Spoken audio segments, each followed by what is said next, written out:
This program is brought to you by the Genesis Communications Network, a world leader in talk radio since 1998. Visit GCNlive.com today.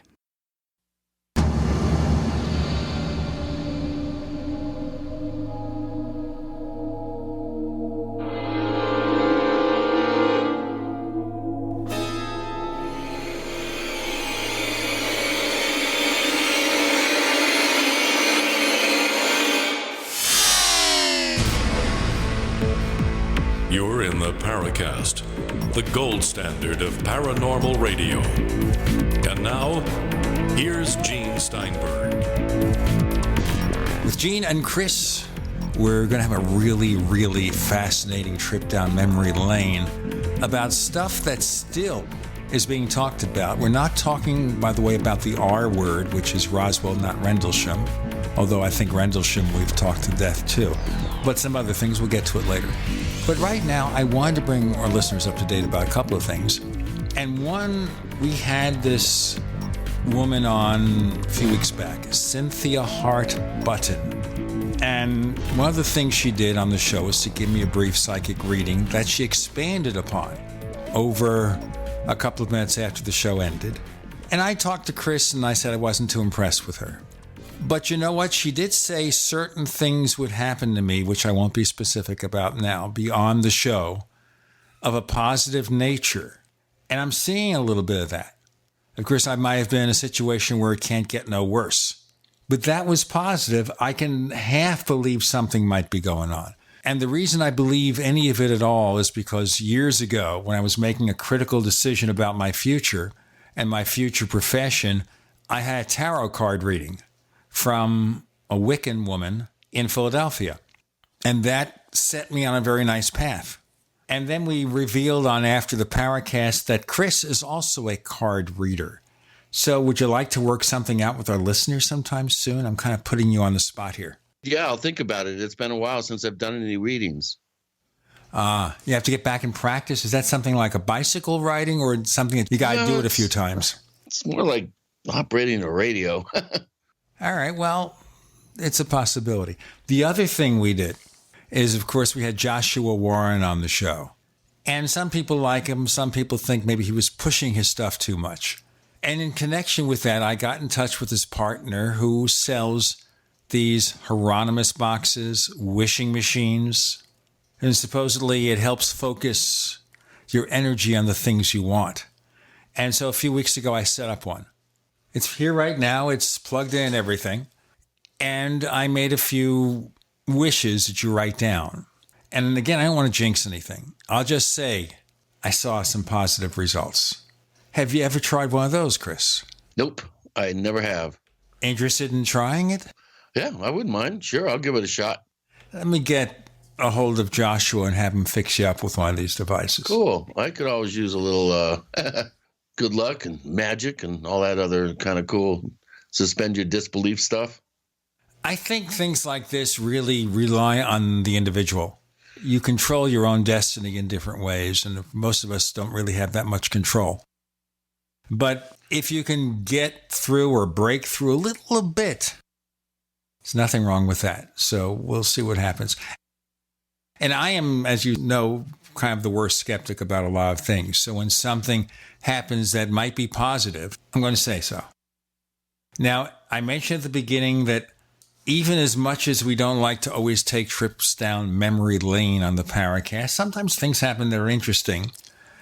And so, for example, when the Paracast forums were first opened up in 2006, there was a thread there about one of the classic UFO contactees, George Adamski. And it kind of went dormant, like 11 years. And suddenly, someone heard an individual on a radio show who has a site now extolling the virtues of George Adamski and his contacts after all these years. And we had a brief discussion about that. Another one of those contactees was a guy named Dan Fry. And he had an organization called Understanding. And supposedly he had real experience being an engineer and a scientist or something like that. And one of the really knowledgeable people in our forums was looking over the stuff that Dan Fry wrote back in the 50s, and he said, you know what? This stuff is really good. There's a lot of factual basis for it. Not saying that this guy, Dan Fry, really contacted E.T. or anything, but he was writing about stuff that appeared to be authentic. And I thought, okay, we have people still interested in George Adamski. A very, very informative discussion in our forums about Daniel Fry. I recommend it, forum.theparacast.com. And so I thought of somebody, and Chris has a friend who was there in the old days and knew these contactees and knows where the bodies are buried, and that's Ray Stanford. Yeah. That's true. Ray and his brother, Rex, his identical twin brother, spent quite a bit of time during their summers back in the mid to late 50s checking out all the abductees, George Hunt Williamson, Daniel Fry, Truman Bethurum, George Van Tassel, Adamski. The list goes on and on. There were quite a few contactees that most people haven't even heard of because they just didn't have the notoriety of the big five. But it's going to be fascinating. I just was just fascinated interviewing Ray for quite a number of times about the contactees and writing all this down. This will be published in a book, a biography on Ray, when he gives me permission. So we'll have to see when that'll be. We have a couple of sample chapters up at Paracast Plus, by the way. So if you join Paracast Plus, check it out. Just get the beginnings of it there.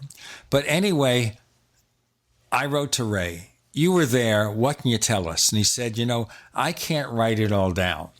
But, you want to interview me, I'll tell you the stories. And Ray, when you can say something in 20 words, he'll say it in 50.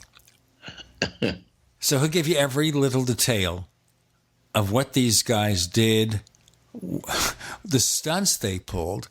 But I'm very interested in asking him about Dan Fry now. If Dan Fry had the smarts about science, doesn't mean his other stuff was real.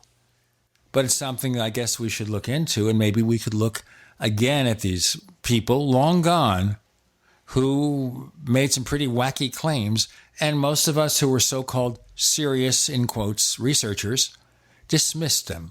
Or if we were going to be charitable, we'd say, you know what, some of these people may have had experiences early on. And I cited Adamski as one of those people. Didn't really know how to express those experiences.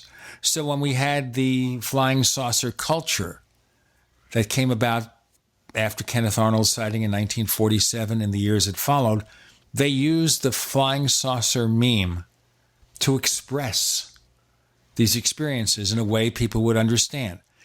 It may not be what happened to them. They might not even know what happened to them. But maybe with the 15 minutes of fame, sometimes they take an experience and they extend it. Well, people want to know if they met E.T. again or whoever they were.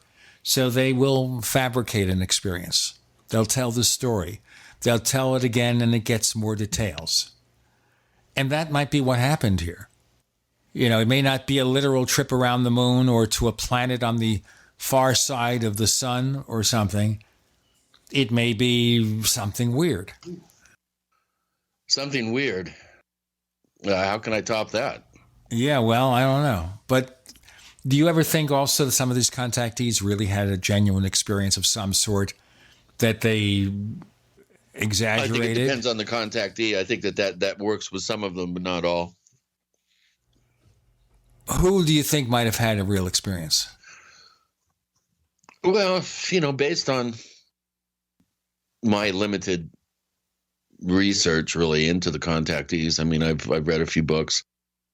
I think Adamski early on may have had some sightings. In fact, I think the first film that he took may have been real in some of the earliest photographs.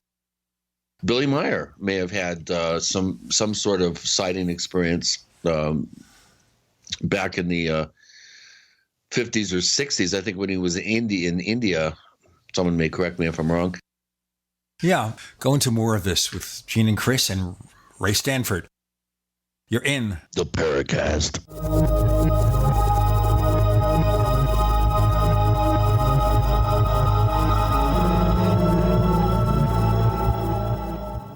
also have swag. You know, we have all these exclusive Paracast things that you can buy. We've got like, I guess, 60 or so different items, and entails t-shirts, sleeves for notebook computers, iPad cases, mouse pads, the Paracast Jumbo tote bag, all sorts of t-shirts and jackets and stuff like that for men and women. We have a Paracast aluminum water bottle. All this stuff, you go to store.theparacast.com, store.theparacast.com. What makes it special is that the items are the best quality, great t-shirts, fabrics, and they have our official logo on them. That's what makes them special, in multiple sizes and colors. We even have stuff for children, stuff for women, stuff for men. We have all sorts of sizes, like small up to X large. A lot of good stuff. That's the swag from the Paracast. You go to store.theparacast.com, stop by, and take a shopping tour. When a storm causes power loss for a whole day, it can seem endless. There's a new kind of storm brewing, one that could target our nation's power grid and turn off the power for not just days, but for months or longer. Veteran news anchor Ted Koppel's new book, Lights Out, details this exact scenario. And CENTCOM General Lloyd Austin says it's not a question of if, but when. That's why Americans are rushing to secure solar-powered generators to provide an endless supply of life-saving electricity without gas, fumes, or noise. And the breakthrough Patriot Power Generator 1500 has it all. Portable and lightweight, providing up to 1,500 continuous watts of clean, quiet, and free renewable solar power.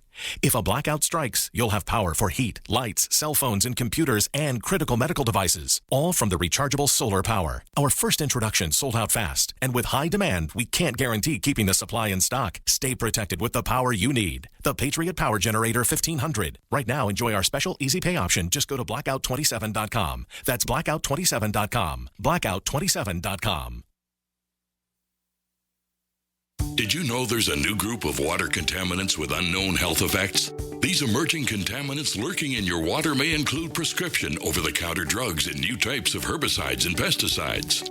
ProPure's improved Pro 1G 2.0 filter meets NSF 401 standards to help reduce these emerging contaminants. To find out more, visit your authorized ProPure dealer or ProPureUSA.com. That's ProPureUSA.com. Have you ever thought you'd like to flip houses but didn't know how or where to get the money? Are you ready to be your own boss so you can start living the good life? Hi, I'm Preston Ely. I used to be so broke. I had my electricity turned off 9 times, but I figured out a way to quit my job and find financial freedom in real estate. For a limited time, I want to send you a free copy of my smash hit selling book, How to Get Rich in Real Estate. It shows you how to copy exactly what I did so you can make money from the comfort of your own home without even doing any manual labor. I've already given away 5,000 books and they're going fast. To get one before they're gone, call 1-800-958-6936. Listen, if you're sick and tired of stressing about money, this book could change your life. It's short, fun to read, easy to understand, and awesome. To find out how to get your free book while supplies last, call 1-800-958-6936. Call 1-800-958-6936. 1-800-958-6936. We use cell phones against our heads every day. But now a landmark U.S. government study confirms increased health risks from exposure to EMF radiation emitted from these devices. The time to protect yourself is now. The solution is Defender Shield. Proudly made in the USA, Defender Shield blocks virtually 100% of EMF radiation emitted from cell phones, tablets, and laptops. Buy now at DefenderShield.com. Use discount code DEFENDER for 10% off. DefenderShield.com, the worldwide leader in EMF radiation protection. We'd like to hear from you. If you have a comment or question about the Paracast, send it to news@theparacast.com. That's news@theparacast.com. And don't forget to visit our famous Paracast community forums at forum.theparacast.com. So, ladies and gentlemen, we have a special feature that we offer to Paracast listeners. It's called the Paracast Plus. And we give you an After the Paracast podcast. Isn't that terrific? After the Paracast podcast.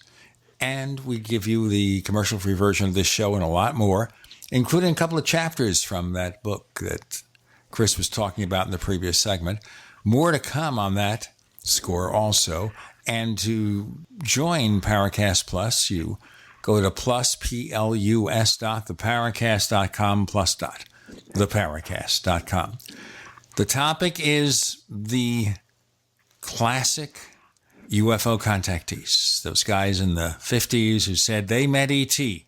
They were from Venus, Saturn, and all these other places. And we've asked a guy who was there and met up with these people, Ray Stanford, to join us. Ray, welcome back.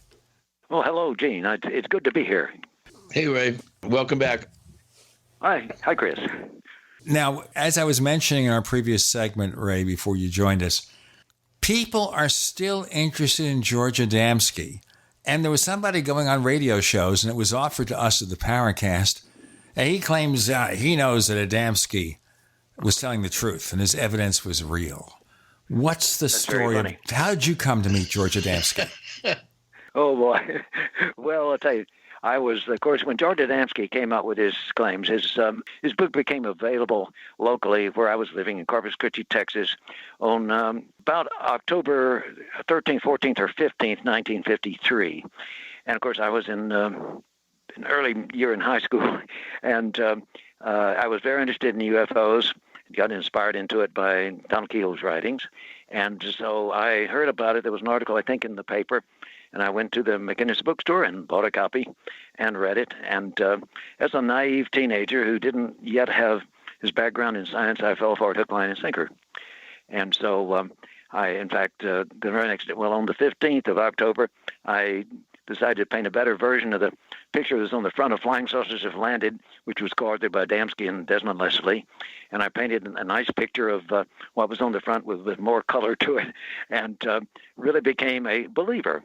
And so I communicated with Adamski, and I don't remember how I got in touch, but back in those days, there was no email. It was all just hard copy letters, and had some nice communication with him, and got copies of all of his, in 8 by 10 copies from the original negatives of most of his major photographs that he claimed to have taken of craft. And but it wasn't until later that I completely wised up to him. I mean, I was so taken in that I interpreted experiences I had with UFOs, multi-witness experiences, but we never saw anything like Adamski was describing. But I interpreted them in those terms, and thus I sort of cast myself in the role of a contactee. I thought of myself, well, I thought some of these were psi-mediated or somehow telepathically mediated. Later on, in my research with instruments, we found out that what I was really sensing was the extreme low-frequency magnetic field affecting a kind of euphoria, a false sense of well-being in you that had been misinterpreted as something telepathic or psychic from friendly space brother aliens. But anyway, the way I got to moving into it, I finally, when I graduated from high school in 1956, I went out to California and had my first meeting with Adamski, and had a series of meetings with him and visits there over the next, 56, 57, 58, may have been one in early 59. And that's where I learned what I learned about him and what he confessed to my brother and me. All right, you say he confessed. What did he confess? Well, shall I just go to that, or shall I kind of give you the conversation, the context of the conversation, what happened? Let's go into the context of the conversation to give everybody a perspective. Good. Okay. A friend of mine, Bob Matthews, and I, and my twin brother had driven in from Texas, from Corpus Christi, Texas. And this is, of course, on the slopes of Mount Palomar, California, Southern California. And we arrived in there about, we had been Adamski knew me from first correspondence in the late 50s, and then from several visits beginning in the summer of 1956. So, I was not an unknown driving up in his driveway at about 11:15 or so at night, one night, when we drove in from Texas. And it was quite interesting. We didn't know where we were going to stay, but we drove up there, and so Lucy McGinnis, who was the one who was his secretary, came to the door and came out of the car and said, well, now you boys are going to have to go down the valley somewhere and find a place to stay. And but Prof, as they called him, Adamski, came to the door, and he said, oh, no. He said, come on, you guys come on in. You can set up, you sleep up there in Lucy's office up there, up the hill. And that's ended up what we did. But that night, something very interesting happened. We were there, and it was drawing near midnight, and we were sitting in the living room, a little house there where he and Alice Wells and Lucy McGinnis lived, and on the slopes of Palmore. And Adamski was telling us, he said, "Oh, you boys," he spoke in a strong Polish accent, "Oh, boys, you should have been up here the other day. We were right up the side of the mountain here, above the mountain. There was a huge mothership. Oh, she was so big, Mr. and Mrs. Black from San Diego. They were here. They saw it, too. It was big as the side of the house. Hell, that's the closest I've ever been to one of them things. Oh, well, I mean, except when I've been inside." And my jaw probably kind of dropped because Inside the Spaceships had already been published, and he had just said that was the closest he's ever been to one of them things. Well, except it when I'm inside. But anyway, we took the invitation and set up bedrolls up in Lucy's office up the hill, and I spent the night. And the next morning, Rex and I went down to. We were invited down to the Adamski was having breakfast, and he was sitting there having, as he called it, eggnog after eggnog prepared by Alice Wells. Now, I'm not prepared to say what was in the eggnog, but I had a feeling that it was fairly well spiked. He didn't let you taste it. No, he offered us to have some, but we didn't take it. No eggnog. No eggnog, and so. But he was just real friendly and nice that morning, and he said, "Oh, you boys, well, the first thing he says is, you boys, you're too young to know what a son of a bitch that man Roosevelt was. Hell, the prohibition was a good thing for me. I heard I forget if it was Sacred Order Royal or anyway some order of Tibet going, and he says, and I could make wine for a religious ceremony. Hell, I was the biggest bootlegger in Southern California. Oh, well, I mean, except no, I'm sorry, I'm getting the wrong story. He says, I was the biggest bootlegger in Southern California. And I said, you mean you were making more than you needed in your ceremony? Oh, it is. He said, I was doing really well. You know what, if it hadn't been for that man Roosevelt, I wouldn't have to get into all this sausage crap. That's his exact words in that tone of voice. Boy, okay, we're going to have more of this, including the priceless imitation of George Adamski from Ray Stanford. With Gene and Chris, you're in the Paracast.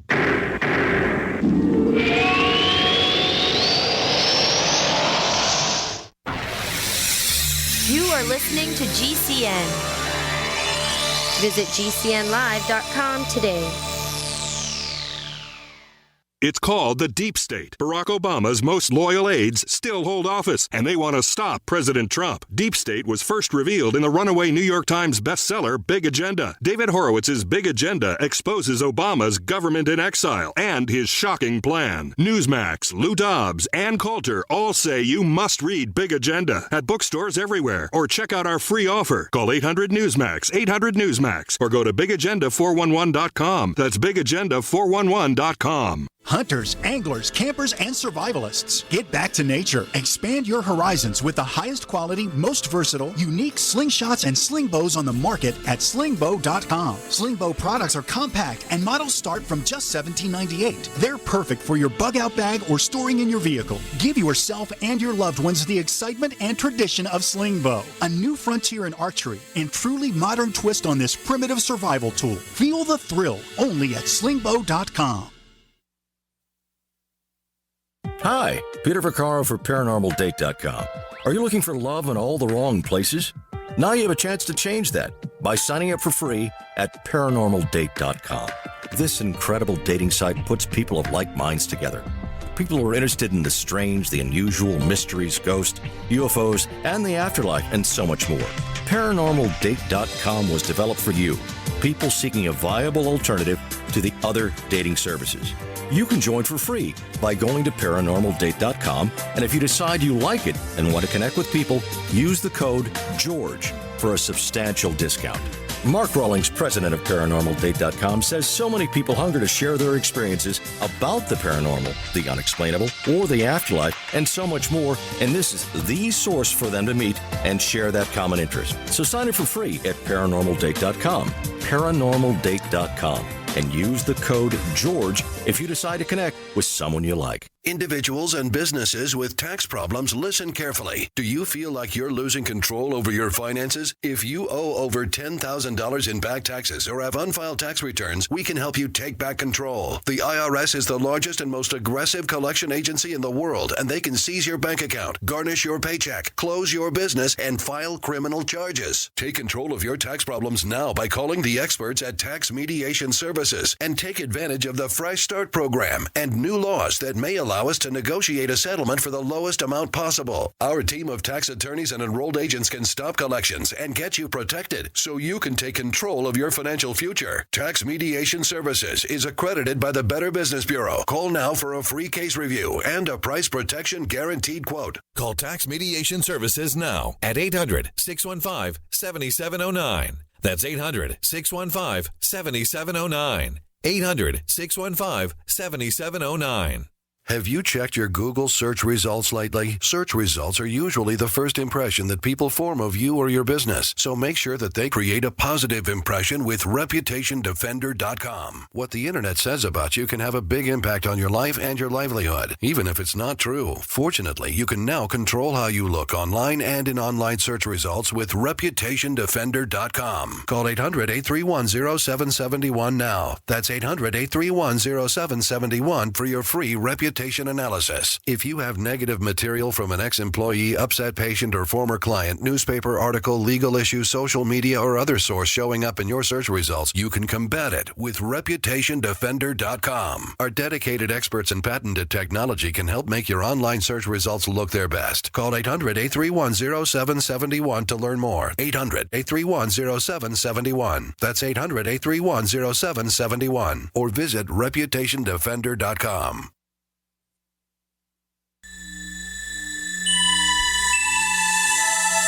This is Jacques Vallée. You're listening to the Paracast, the gold standard of paranormal radio.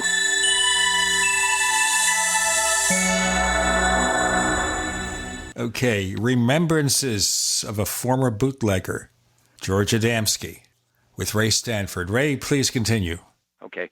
And by the way, I should mention that someone, possibly Rich Hayden, or someone anyway, did an investigation and said, well, the Adamski thing, they never had a license to produce wine for religious ceremonies. Well, that doesn't mean anything. Adamski was a liar, and maybe they were producing and figured if they ever got caught, they just say it was for ceremonies. I don't know, but anyway, he said he was the biggest bootlegger in Southern California or something like that. That didn't impress me, but I felt he was at least being honest.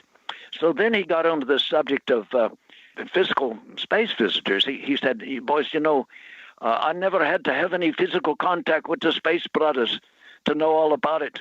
If you want to see the proof, go back up to the office there, to a bookshelf on the north side of Lucy's office there, and so you'll find a book called Pioneers of Space. You read that, you'll see the same thing is inside the spaceships. He says, you see, I never had to have any contact with them, physical. It was all spiritual. It's a unified state of consciousness. And he said, that's how I know all these things. He's basically telling us, well, guys, I really didn't meet these guys I claimed to meet. It was a psychic thing, I guess is what he was claiming. And we thought it was odd that he was saying all of that. I mean, it just seemed odd because it seemed like that it was a kind of a confession that, really he'd written that book, Pioneers of Space, years before. I have a copy of it here somewhere. It was kind of puzzling that he was making these statements. Well, shortly, he seemed to loosen up more with increasing equinox, and so he says, "Oh, you boys, well, let me backtrack a little bit here. In other visits, he had the first thing we noticed the first time I ever came up there in Lucy's office, there was a big, beautiful painting over to where she would set her desk, be to her right on the wall there, which I presume was probably the east wall. Some parts of it reminded me of something out of the Sistine Chapel. I mean, there's a pool of water, and there's a beautiful person leaning over there with the arm sticking out, kind of like you see as God's hand or whatever in the Sistine Chapel. But it was beautifully done. And I said, who did that painting? It's very nice. It was very, very competent. I mean, very, not only artistic, it was technically superb. And Lucy McKinney said, well, that Prof did that years ago. And so, anyway, at some point we got to talking with him about his artistic ability. I think he brought up the subject. And in one of the visits, he told us, he said, I'm not only good with the brush, but I'm good with the airbrush. And so he pulled out some paintings of nude women that he had done with the airbrush, or with the help of an airbrush. And they, too, were excellent. I mean, he had a really realistic touch even with the airbrush. So he kept stressing how good an artist he was. And but anyway, that morning that he had told us about the bootlegging operation, he said, well, boys, he went into the thing about that he didn't have to meet any space visitors physically. And then he said, I want to show you boys my laboratory. And so he took us down on the highway. This little house was elevated. The level we've been sitting on in the kitchen, for example, around the kitchen table, was would be elevated. The let's say probably the south end of it is elevated above the ground. So when you went around that side of the house, there's a small space under the house that had a wall built there and a door, no windows, and he called it his workshop. And lo and behold, he took us down there, unlocked the door, and several things grabbed me immediately. Well, first place, to the left of the door on the floor was a good-sized canister that had very thick walls, I'd say, I don't know, they're half inch or an inch thick, but it had a big sticker on the lid and the side that said danger radioactivity, and had the radioactive sign on it. And in the midst of the room, he had a bunch of little discs hanging from very thin, I guess it was probably like the leader used in catching fish, you attach your hook on to, little nylon filaments, I guess you'd say. And he had these little discs. The connection went right to the middle, and they're hanging horizontally. And he says, let me show you something. He closed the door, and the discs are glowing. And I recognized the pattern. It was the glowing pattern of disc that I had seen in his mothership photographs with the dark object. And lo and behold, I looked behind where this was. It was below it. It was a table-like thing. And falling down behind it was a big painting with a dark black mothership-like thing that was there, that apparently had originally been up behind these discs, where when you see them, you would think that was the mothership, and these are the little saucers that were around it. Well, before I could even begin to collect my thoughts and my astonishment, Adamski took a screwdriver and pried open this lid, and the darn stuff is glowing. And I said, close that up. Close that up. It says radioactive. Where did you get this? And he said, well, some scientists down from the Naval Laboratory down in, I think he said San Diego, they got it for me. He didn't tell me what he told them and why he wanted it. Now, when I told this to a guy that's done there's an online Adamski exposing book in Europe that written by a guy, and when I told him this, he insists, well, that this was just phosphorus. Well, I don't think it was just phosphorus, because I admit I haven't seen phosphorus containers, but I don't think they have that big radiation symbol on them and say danger radioactivity. I'll have to do checking onto that, but whether it was phosphorus, whatever, it said it was radioactive, and it glowed like crazy. I thought phosphorus, you had to expose it to light for a while, and it absorbs light, and then it re-emits it over a period of time. But the moment he opened this up, he had the door closed, he pried that open, and this thing is glowing like crazy. But basically, he was showing us how he faked these, which then explained what I had seen one time when I was out at Van Tassel's Giant Rock, in the little place where you could buy food there called the Come On In that his wife ran. On the walls, he had some of Adamski's so-called mothership pictures. And one of them showed the black mothership all twisted up as if it had shrunk and warped. And what I believe is that Adamski took a series of pictures with the big camera he used to fake these things, and that he forgot that one of them, the thing had warped. It was the thing I saw there clearly had been painted on the side that was going to face the camera, but not painted on the other side. What this does, it allows the backside to absorb moisture, and so it curves forward. And unless you have it tacked up, very flat and straight and plain, that would explain the picture that I don't know why Van Tassel chose to have that particular one on his wall because it was the most obviously problematic picture of Adamski's mothership photos, not nearly as nice looking as the ones in the book, or which he had sent me 8x10 glossy copies of from his original negatives a couple of years before. But anyway, that's what we saw. And so here he had told us within an hour's time that basically that apparently he never met any space visitors physically, but that he psyched this all out and wrote the book and took us down. And he'd been showing me what a good artist went, took it down and showed me, how he faked these scout ship photographs with the mothership. And that's part of the expose of Adamski. What's interesting to me here is why did he volunteer to you and your brother how he faked this stuff? Excellent. Yeah, right. Well, you know what? This is the question that has dwelled on my mind all these years since. And the only rationale I can get is this. Let me backtrack a little bit. Adamski, yes, he was a con man. Yes, he was a liar. Yes, he made up these stories. I believe, though, at some level, he really believed that he had psyched this out and was telling the world something he thought was real, but tried to convince him with this and decided it wouldn't hurt if it made a little money on the side. But back in my very earliest communications with him when I was in high school, he kept telling me something quite interesting. It suggested to me maybe that he was a little psychic because I believe I'm a bit psychic. My grandmother certainly was, and I believe there are psychic phenomena. And when I was there at times, it's almost as if he would acquire out of my mind a question I was about to ask but was hesitant to ask, and he would come up with the answer or make some comment on what I was thinking. More of Ray Stanford's remembrances of George Adamski and more with Gene and Chris. You're in the Paracast.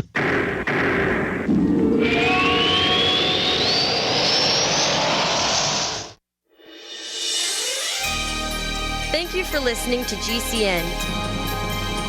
Be sure to visit GCNlive.com today. Neighbors, I want to tell you about my favorite graphics app. It's the award-winning Graphic Converter. You know, Graphic Converter is the universal genius for photo editing on your Mac. Join over 1.5 million loyal users for this Swiss Army knife photo editing app. It gives you all you expect from a top-flight image editing app with tons of features, and most important, it's easy to use. It's also far less expensive than that other app that you can only get by subscription. You know the one I'm talking about. What's more, you can get 20% off with your order right now. So write this down to learn about Graphic Converter.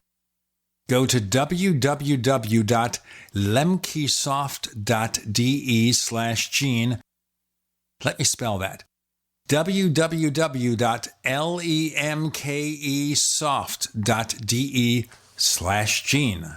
Cancer categorizes over 100 diseases. Though we do not diagnose, treat, or cure cancer, GCN team is offering the Clemson University study where there was up to a 95% reduction in cancerous cells when exposed to a plant-derived mineral supplement.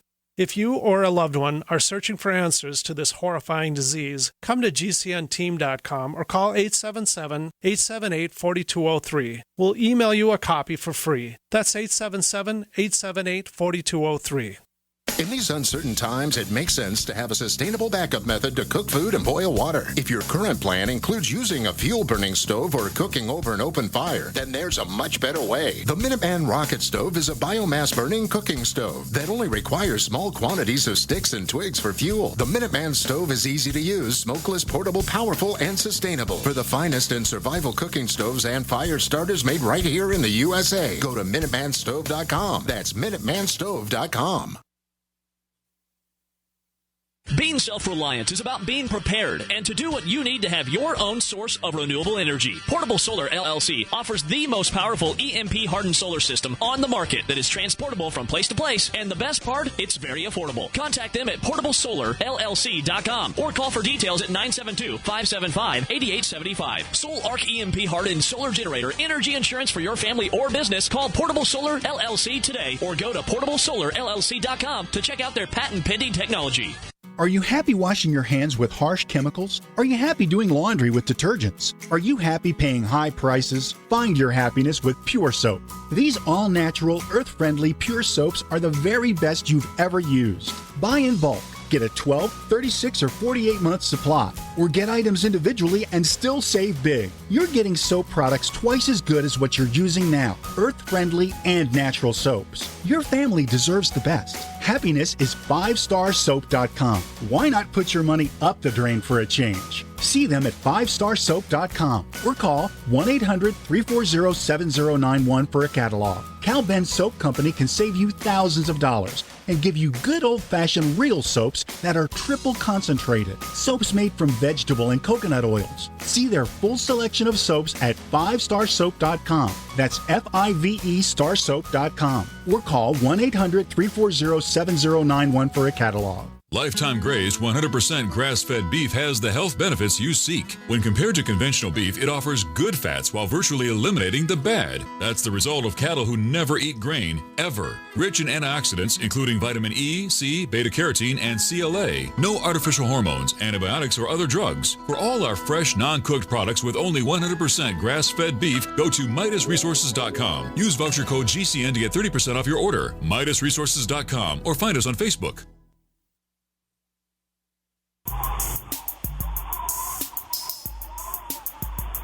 Hey, this is Marie D. Jones, the author of This Book is from the Future, and you are listening to the Paracast, the gold standard of paranormal radio.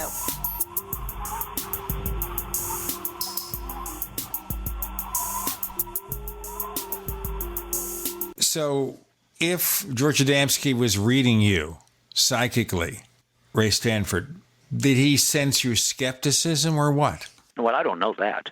But let's go back to high school, the letter. In this letter, he said, Ray, keep this on the physical level. That made me think that he had some, at least unconscious knowledge that I might tend to get involved with the psychic side of this. That he was saying, no, keep this on the physical level. Basically, that was his mistake. It was all what he thought was psychic. And he's saying, I guess he's saying, don't get in the mess, I put myself into.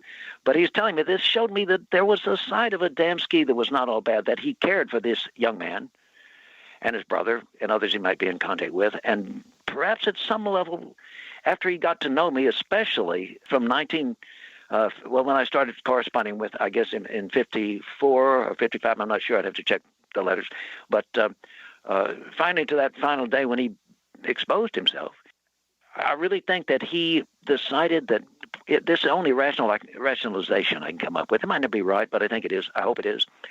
That he decided, look, here are these two twins. They're intelligent young men with good prospects for a future. Why don't I level with them? Nobody's going to believe them if they say otherwise, that I even told them that, and let them straighten their lives out. Now, that's a compassionate interpretation of Adamski, which most people consider to be a worthless con man. But I think he had a more human, sensitive, caring side to him. And let me say, too, that I don't believe what I read in the writings of a certain so-called futurist from the UK, that Adamski was a pederast feeding off young men. If he was, I never saw evidence of it. He never tried to touch me or my twin brother, and a lot of other people did out there in California, but he sure didn't. He never showed any of that to anybody that when we were around there. Sometimes there were other young people he was in contact with. I never saw anything that would suggest that to me. But you can't say that about all the contactees. Oh, no, I can't. Indeed, I could get on to Rick Williamson, for example. Well, you know what? Let's move past that one. As far as Adamski, then, he shows you how he fakes his photos. Maybe he had some encounters early on. He wrote a book that even Ray Palmer had said he had seen, that to him demonstrated that Adamski was either reporting an earlier experience or just making it up. Yes. Well, let me then go into what Rick Williamson told me related to that first so-called contact on the desert on November 20th. Before you do that, that's George Hunt Williamson, folks. They called him Rick. Go ahead. Right. Anyway, and I had a lot of exposure to Rick, a lot more than I prefer to have. But anyway, here's what Rick said. He became more and more dubious of what happened out there on the desert as time passed. Now, here's what he said.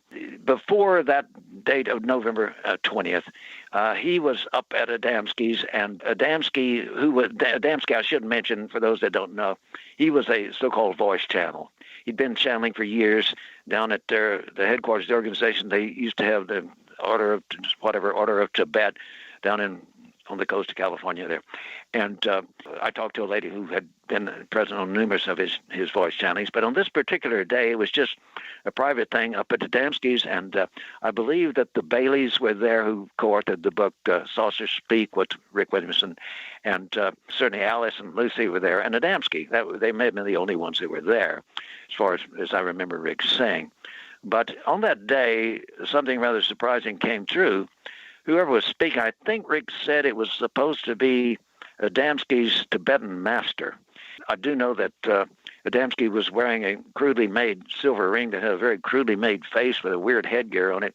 I asked him one day what it was, and he said, "That's my Tibetan master." I didn't ask him to explain that.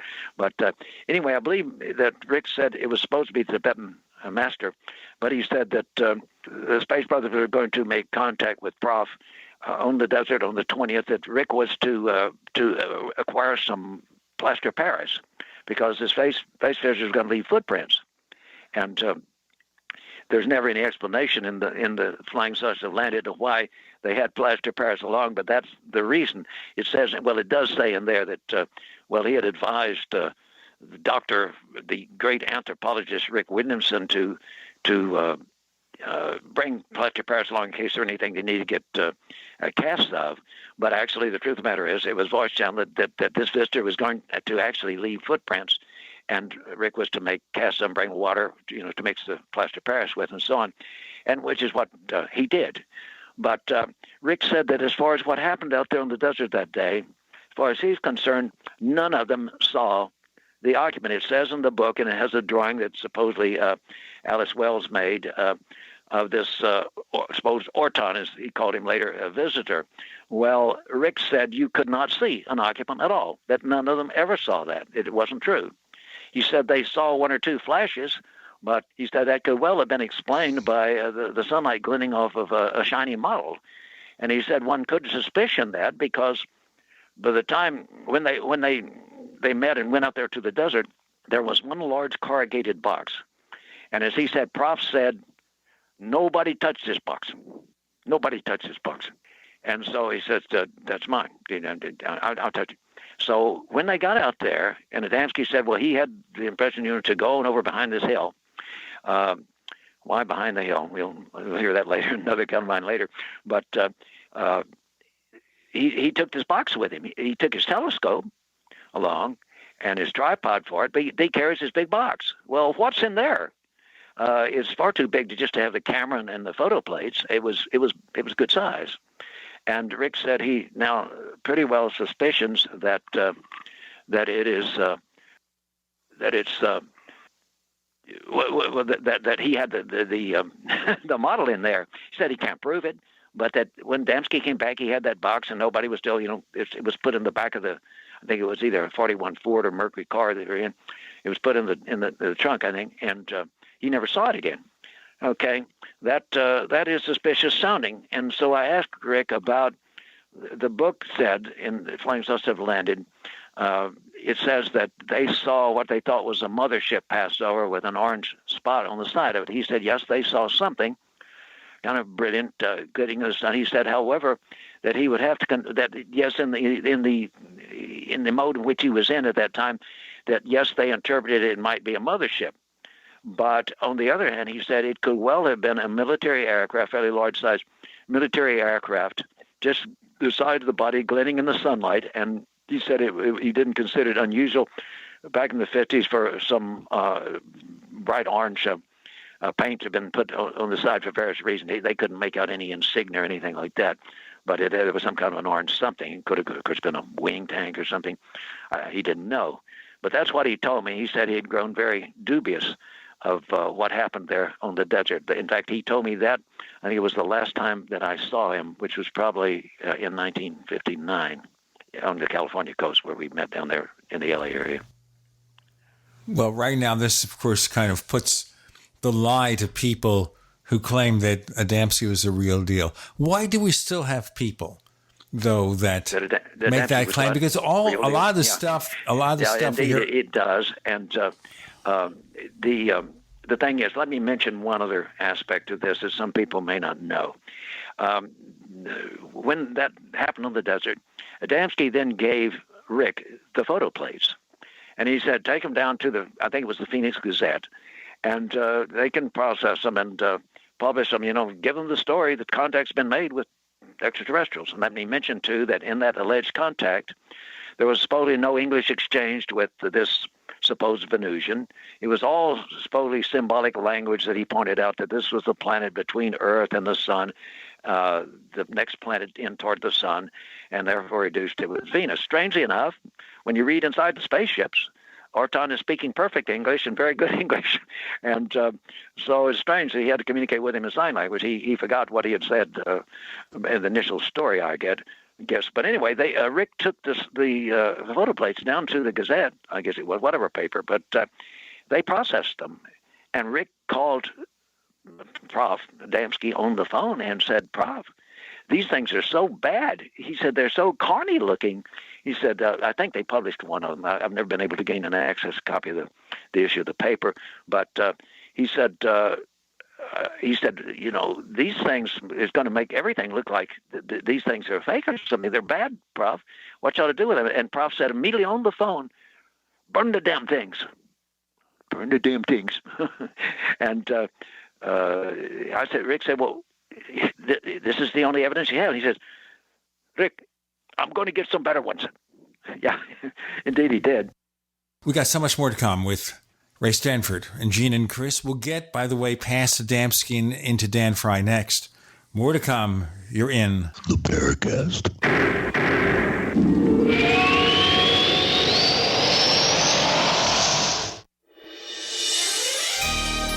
Thank you for listening to GCN. Be sure to visit GCNlive.com today. Attack of the Rockoids has been well received by critics and readers alike. It's a thrill-a-minute story you'll never forget. A former U.S. military intelligence officer is haunted by intense dreams about a beautiful woman pleading for his help after a terrible battle in outer space. But the dreams turn out to be true and thrust him into a telepathic love affair with a woman whose faraway planet is intent on destroying the Earth. And now the gripping tale continues in The Coming of the Protectors.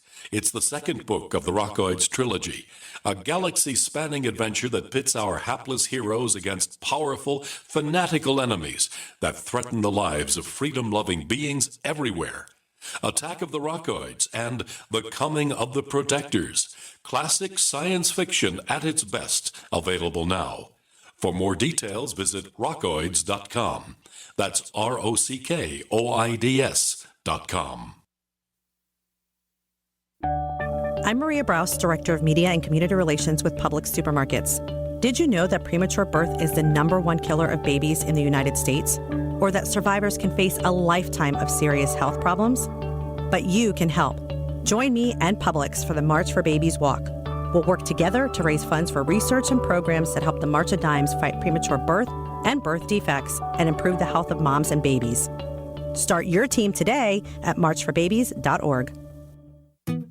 Bad theater seats, cheap Halloween masks, my apartment, all things with obstructed views.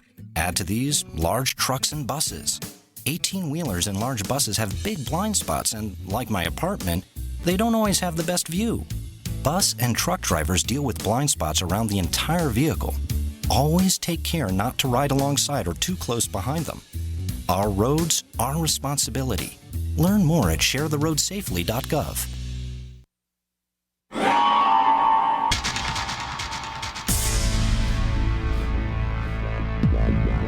Welcome back to the Paracast, the gold standard of paranormal radio. And now, here's Gene Steinberg.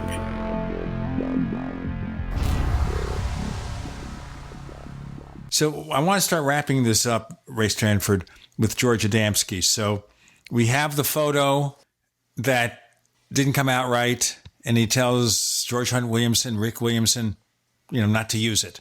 He'll get something better. To summarize all this, I want to ask you here, because we can do 2 shows just on Adamski. It's obvious he faked this stuff. Maybe he had some experiences earlier on, whatever. Why do people today still insist he's the real deal? Well, perhaps the same reason they vote for certain politicians. I think it's more of a religion or a conviction that doesn't have a lot of intellectual strength behind it. After all, I mean, he's talking allegedly with Martians and Venusians and Jupiterians and Saturnians.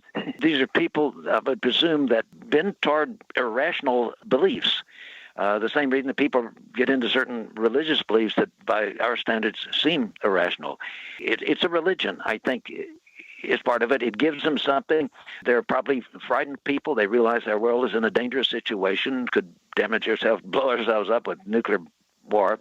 And so here are space brothers saying, we're keeping an eye on things. We're trying to help you. No, we're going to try to do something. It's a message of hope for them, despite the fact that everything Adamski said is proven untrue by modern science. I mean, it's really funny. I mean, to talk about a Venusian, considering that we've actually had, I think, 2 craft now have landed on the surface of Venus, and I know one of them at least sent back some awfully good images of the surface, and it's so hot and so incredible the craft didn't last very long, but certainly Orton with his long Nordic hair and blue eyes wouldn't have lasted very long either there. A lot of those early contactee claims mentioned planets in our solar system. If it's not Venus, it's Saturn, or it's Mars or something. And they couldn't really go beyond that. So they were limited. They weren't giving us anything new. What can we learn, though, in 2017 from George Adamski, if anything? Well, we can learn that also people will come along like Gerald Baker was willing to claim that he took the pictures that Adamski took, supposedly showing the scout ship right over the trees when he didn't take them, or later here in the D.C. area, as you know, that Timothy Good is pushing some ridiculous, absolutely, totally fraudulent movie of a little model in front of the camera, and he takes it and he says that, there's a NASA scientist looks at it and said it's genuine. Well, I'm sorry, but the man was not speaking for NASA. He was not even speaking as a scientist if he looked at that and thought it was genuine, because anybody that's ever done photography would know that it's just a small object bobbling in front of the camera on a pendulum. But it shows that people can get into an irrational mode when there's something that has an emotional appeal to them. And it should tell us to try to be more objective. Fortunately, I learned that day at Adamski's place. I'm thankful that he told us what he told us, but I don't know how long I would have been caught up in it had he not done so. But in my experiences out there, as you mentioned, I mean, I had contact with quite a number of these people that are in the contactee field, and of course had a very extensive contact with Daniel W. Fry and his claims, and we could talk about that.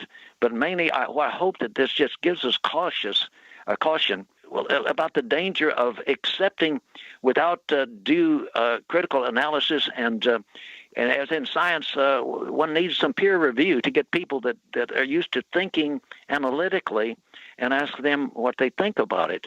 And I don't believe any truly rational person today could believe literally Adamski's claim. They might want to say, well, these space brothers were fooling him. They weren't really from these planets. That was just a thing that just telling him that. But Adamski told me he never met him physically. He never needed to, he said.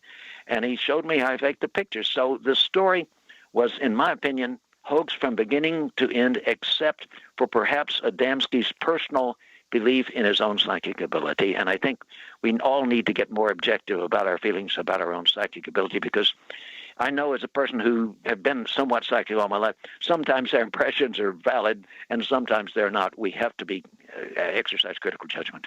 Let's move on to Daniel W. Fry.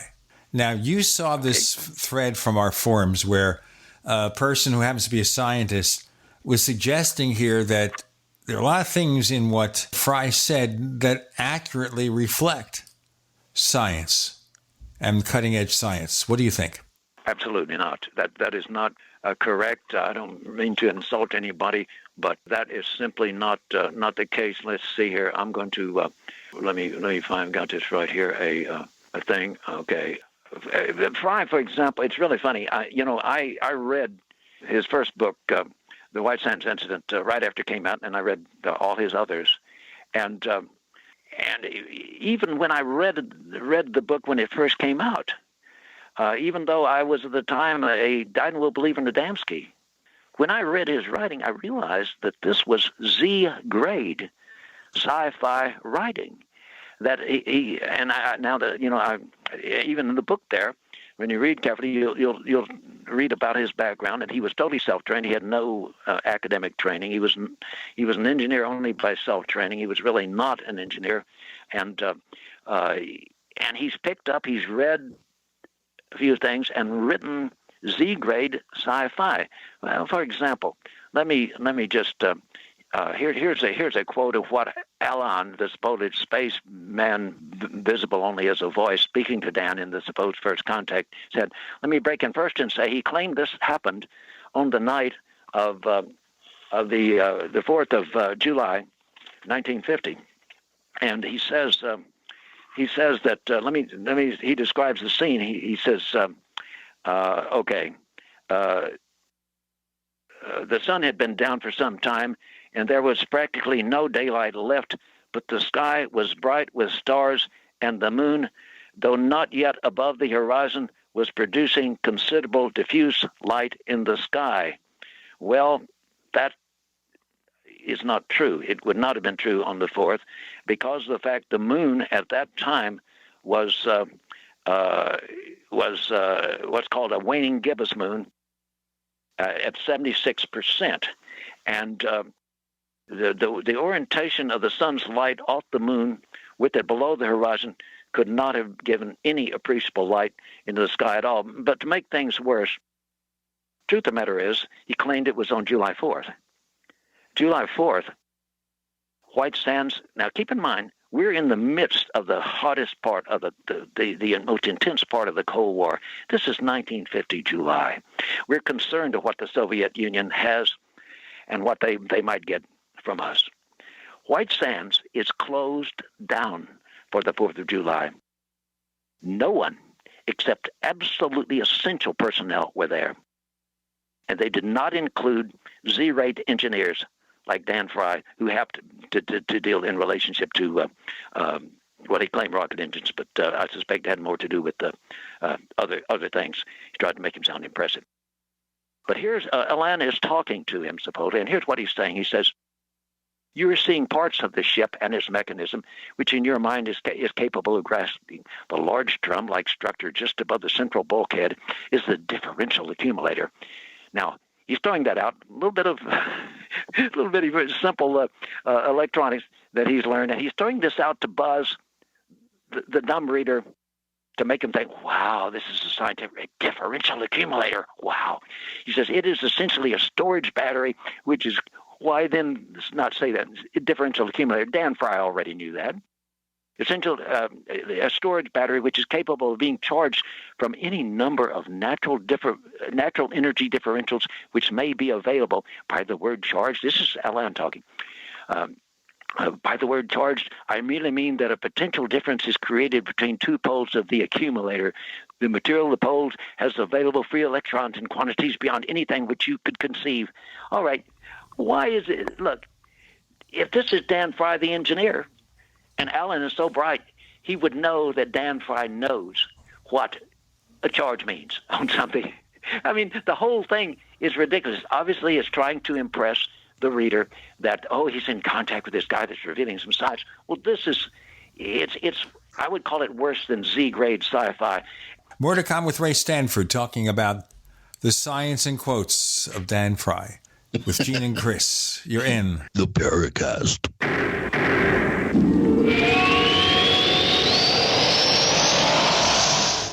Attack of the Rockoids has been well received by critics and readers alike. It's a thrill-a-minute story you'll never forget.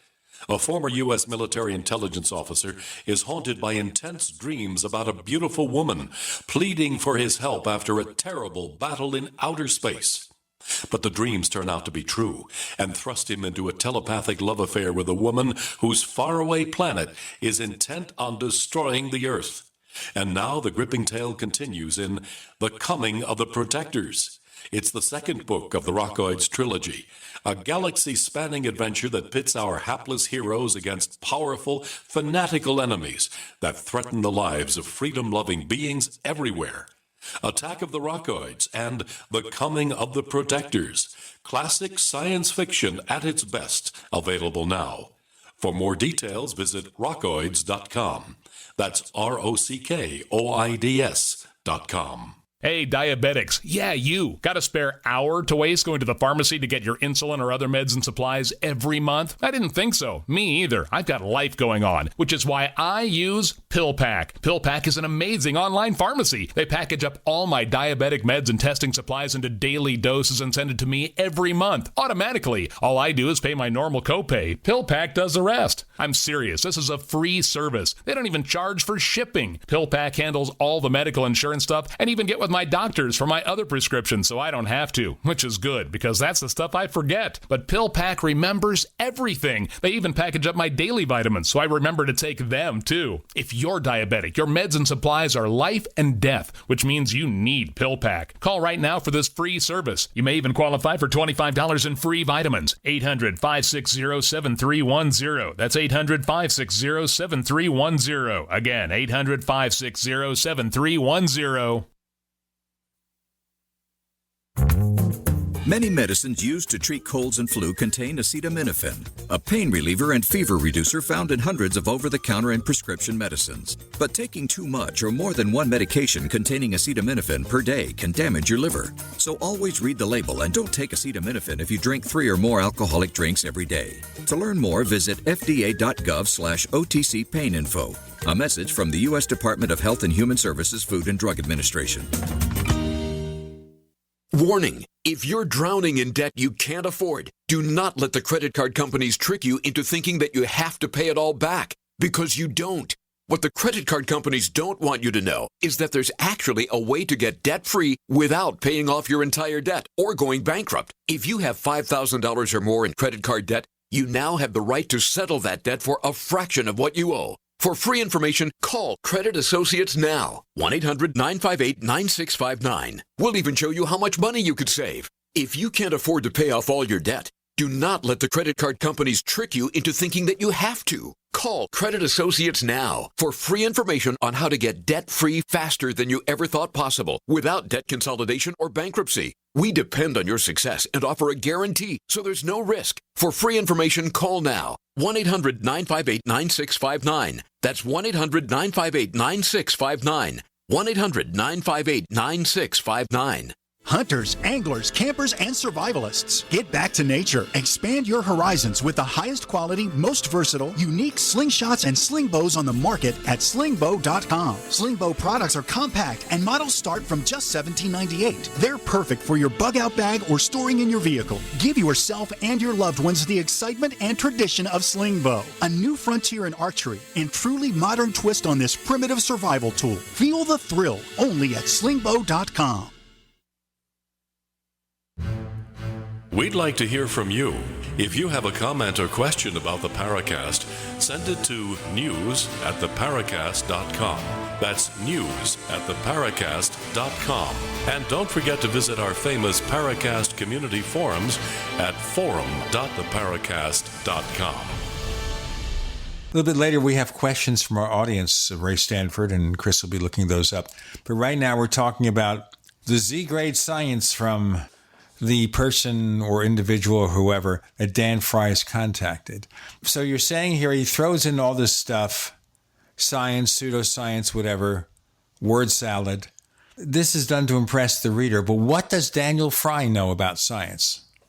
He knows very little, really very little. And when you read what he's saying, I mean, for example, I could go on about the part where he claims about this thing is since the direction and amplitude of flow can be controlled, and notice he's deliberately turned amplitude to impress people, controlled through either ring. You know, talking to a layperson, that throws most people even today if you say amplitude. And in several paths through a single ring, we can produce a field which in opposition or in conjunction with any magnetic field through which we wish to travel. This also gives us control of the attitude of the craft with respect to a given field. Oh, boy. I mean, this is, it sounds like to me a smart seventh grader writing what he thinks is hot sci-fi. That's about all it comes across as in the first place. anyone like me who has used recording magnetometer and recording gravimeter and other instruments to record these objects both optically and electronically in those ways knows that these things do not fly by talking about wasting energy, creating a field so powerful that is somehow propelled by interaction with the pipsqueak Earth's magnetic field. Is just ridiculous. This is not the way they use magnetism at all. That's not the subject today, so I won't get into it. But it is absolutely ludicrous. And anyway, if there's any more question on those technical aspects, I'll be happy to answer them. But I want to get into what his wife, Elma, told me and what we, in turn, shared with her. Chris, before we get to that, any questions from our listeners that relate to the so-called science of Dan Fry? Yeah, there are a couple, actually, and I'm glad you cut in when you did here. Ray, Thomas Morrison is one of our posters at forum.theparacast.com, where our listeners can post questions for our guests. He says at the end of Fry's book, Atoms, Galaxies, and Understanding, which was published in 1960, Fry describes an intergalactic repulsive force. This wasn't validated until 1998 when dark energy was discovered by astronomers. Although I don't think dark energy has really been discovered. I think the effect of dark energy has been discovered. Correct. Actually, to be real accurate about it. But Thomas wants to know what do you make of this, and how do you know that any of these other cases? I'm sympathetic with his attempt to reason this out, but what we have to do is be very careful. When you read something and look back on it years later after getting certain information, it's easy to project and to feel the person was saying that. But if they didn't say that in the first place, as you point out, dark matter has not yet been defined. We have only evidence suggesting it by its effect. And it's far too early to say, and it's certainly considering that little, almost nothing that's known about it, to say that Dan Fry was talking about it. I read the same thing, and I tell you, I do not believe that we can say that. He didn't say anything that would indicate that. Dan did a lot of, obviously, thinking on his own and trying to figure out some things, but don't get me wrong, I think Dan was a rather intelligent man. He didn't have formal education and really clearly doesn't know a lot about the things he's talking about, but he's obviously put thought into what he knew and what he'd read, and I'll give him credit for that, even though he's misapplying it in stories that are not true. There's not time in this context to really explain in depth the problems with what Dan says about propulsion in that last book there in 1960. But so we won't do that. But I appreciate the thought that the person who wrote this in is thinking about it and seeing. But I just would caution about ex post facto projection of what we learn into what a person was saying when he didn't really say it. We merely deduce that he might have been talking about it, and that's the most we can say. But a lot of people could have been talking about that. In fact, there were quite a few. If you read not only science but even science fiction back then, you see a lot of these same ideas that Dan is talking about are nothing new. You don't have to contact Elon of wherever in space to get this kind of so-called revelation. Any further questions from that listener, Chris? He does go on and say that Fry accurately described all the key characteristics of a gravitational field propulsion system: faster than light travel capability, absence of G-forces on board, even under high acceleration, absence of time dilation effects in transit, etc. And all this was 38 years before Miguel Alcubierre elucidated the theoretical physics of this concept in 1994. How do you think he did this? He didn't. That's the answer. He's reading into it. He absolutely did not. This is not the way we do science. This is not the way we examine evidence. We do not take something afterward and say, that proves this, because Dan Fry did not actually say these things. First place, his silly description where he describes his first trip, and when he comes back in, and they're going to, they're coming back in, and they're going to give him zero G state so he can experience what it's like. oh man, he goes through this terrible stress and this brilliant light that's about to consume him. Well, I'm sorry, none of the astronauts ever reported anything of this nature when they went into a weightless, so-called zero-G state. And I'm sorry, but we have to dispense with our wishful thinking and our hopes about a case. Let us get into the real facts of what I learned from his wife. And I think that maybe this gentleman will take a different perspective. Anybody could have picked up enough that was intelligent and thoughtful to say the things that Dan Fry said without talking to a spaceman. How do I know? Well, the people I was dealing with even in high school. My twin brother, in fact, at that time was going into nuclear physics. We talked physics and Einstein and these kind of things all the time. There's nothing surprising in what Dan said. In fact, we laughed when we read it. Both of us read it. And we said, gee, this is kid stuff. And it is. So he may believe as he likes, but that doesn't validate it. Let's talk about the actual facts as I learned them from Elma, Dan's wife, whom he married, I believe, in 1934. Sure, let's proceed with that. Okay. Oh, in the first place, he supposedly had this amazing, life-changing experience on the desert at a time when he could not possibly have been and was not at White Sands. And describing the after-sunset scene, it said the sun had been down quite a while, that could not have been valid, but he could not have been there. Now, his wife says, and told both my brother and me, she said the strange thing was, this supposedly happened, but that she never heard anything about it. He never came home and said he had this experience. Suddenly he's writing a book years later, and this thing is coming out. But she was totally shocked, as she was about other events subsequently. For example, the first picture that Dan Fry claimed to, they revealed publicly that he said he'd been taken of a UFO, was supposedly in daylight, and it was in Southern California. I think it was near a place where JPL is located today, probably. But anyway, I think a Baldwin Park or someplace similar name to that. Let's go into that photo. In our next segment with Ray Stanford and Gene and Chris, you're in the Paracast.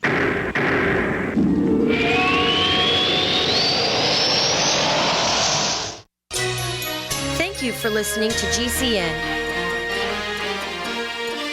Visit GCNlive.com today. Hi, this is Ted Anderson. I'm here to tell you about GCNtelecare.com, a team of board-certified doctors assisting you 24 hours a day, 7 days a week, 365 days a year. Within 15 minutes of registration, care your family can afford. Revolutionizing the healthcare industry, virtual consulting providing diagnosis of non-emergency medical issues by phone or secure video on computer or smart mobile devices. GCNtelecare.com. Virtual care anywhere. Have you ever wanted a shortcut to getting the underground secrets to making money online and seriously grow your business? Whether it's a new business, a part-time income, or an existing business, you have this incredible limited offer to get a copy of this Amazon best-selling book on .com success for free. Uncover the success factors to make your business ignite. Go to secretsignite.com. That's secretsignite.com. Get your free copy now. Go to secretsignite.com.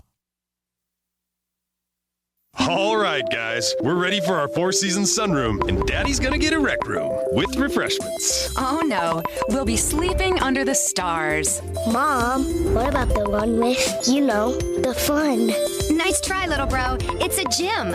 My gym. Hey, Grandma's getting her Four Seasons garden room. Weather tight and still like being outdoors. Maybe a living room. Oh no, wait, a family hub. Yeah! No matter what the budget, the season, or the climate, Four Seasons sunrooms let you and your family enjoy the outdoors inside. Call now to hear more about these great offers from the premier manufacturer of sunrooms since 1975. 4 reasons for 4 seasons now. To find out more, call toll-free 800-848-6333. That's 800-848-6333. Have you checked your Google search results lately? Search results are usually the first impression that people form of you or your business, so make sure that they create a positive impression with ReputationDefender.com. What the internet says about you can have a big impact on your life and your livelihood, even if it's not true. Fortunately, you can now control how you look online and in online search results with ReputationDefender.com. Call 800-831-0771 now. That's 800-831-0771 for your free reputation analysis. If you have negative material from an ex-employee, upset patient, or former client, newspaper article, legal issue, social media, or other source showing up in your search results, you can combat it with ReputationDefender.com. Our dedicated experts in patented technology can help make your online search results look their best. Call 800-831-0771 to learn more. 800-831-0771. That's 800-831-0771. Or visit ReputationDefender.com. Hi there, I'm Bob Eubanks. You know, as part of Hollywood for a long time, I've seen my fair share of celebrities get in trouble with the IRS. Well, there's one name I trust, the Tax Defense Group. They're the most trusted name in tax. So if you owe more than $10,000 to the IRS, you really need to call my friends at the Tax Defense Group. Ignoring the IRS is not the solution. They can garnish your paycheck, levy your bank accounts, seize your home or business. But the Tax Defense Group could put a stop to all of that and tailor a program that would reduce your tax debt to pennies on the dollar. You gotta love that. So don't just take my word for it. Call them. Find out for yourself. They offer a 100% satisfaction guarantee. And they're open 24 hours a day because they know that tax debt doesn't sleep either. Call now for your free and confidential tax analysis from the most trusted name in tax. Call 800-361-6907. 800-361-6907.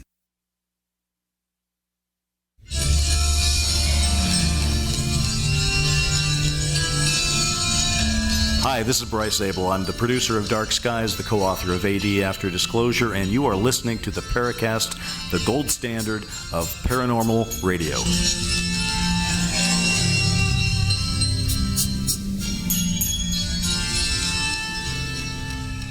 Okay, so let's talk about that right now. Let's continue with it, Ray Stanford, about Daniel Fry's alleged pictures. Right. This was the first picture that he came up with publicly. It's a daylight picture, and it's a still picture, and it's black and white. Here's the background on that. He claims that on a certain date he took this picture. But again, as with the event at White Sands, which you'd think you would go home and immediately be blabbering out at the top of your head about it to your wife, he saw this thing, and if you look at the picture, it's apparently a standard lens, if I remember. I mean, this thing covered at least, I would say, 1 degree of arc or more in the sky. It's a good-size image, despite the fact that it looks so very much like a coffee can of that period, of maybe Maxwell House. Anyway, a coffee can with another small can on top of it. It doesn't look like any UFO that's ever been described, and it has no emitters. It has nothing exotic about it. It just looks like a couple of cans, one on top of the other. But anyway, he supposedly sees this and photographs it. But guess what? He doesn't tell his dear wife, Elma. No, not at all. Well, one day, sometime after the date that it supposedly was taken, Dan wanders in from work at the little Crescent Engineering that he had there, and wanders in and puts a packet from Photoshop on the table. It has some photos and some negatives in it. And Elma wonders, what is this? Dan didn't say a word, so she picked it up and opened it up. And lo and behold, here's this picture of this tin can UFO. And she said, Dan, where'd you get this? What's this? He said, oh, I didn't tell you. You know, I was over there, on such and such date, and I saw this thing and took a picture of it. Well, the truth of the matter is, he wanted to see whether it came out credible or not before he showed it to her. So then he pretends, oh, it's just casual, and there it is, and she discovers it and gets excited, and so on and so forth. But she thought this was strange. Well, why didn't Dan tell me this?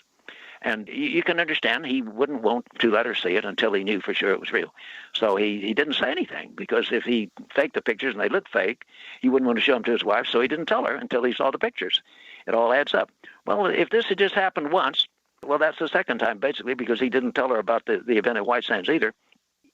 That's not the only time it happened. It happened again and again. For example, late one afternoon, they decided to drive out from where they lived near the L.A. area to Joshua Tree area, where a lady that felt she was a psychic named Doris Levesque, she claimed to channel Ashtar, which, I believe that like I don't believe it at all, but it's ridiculous.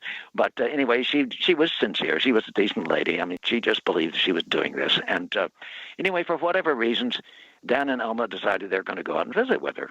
And they go out there, and they're in the house with Doris. And I have this testimony not only from Elma, but from Doris herself. And they're in the house there, and they've been there for half an hour or so. And all of a sudden, Dan doesn't say a word to anybody. He just gets up and strolls out the front door.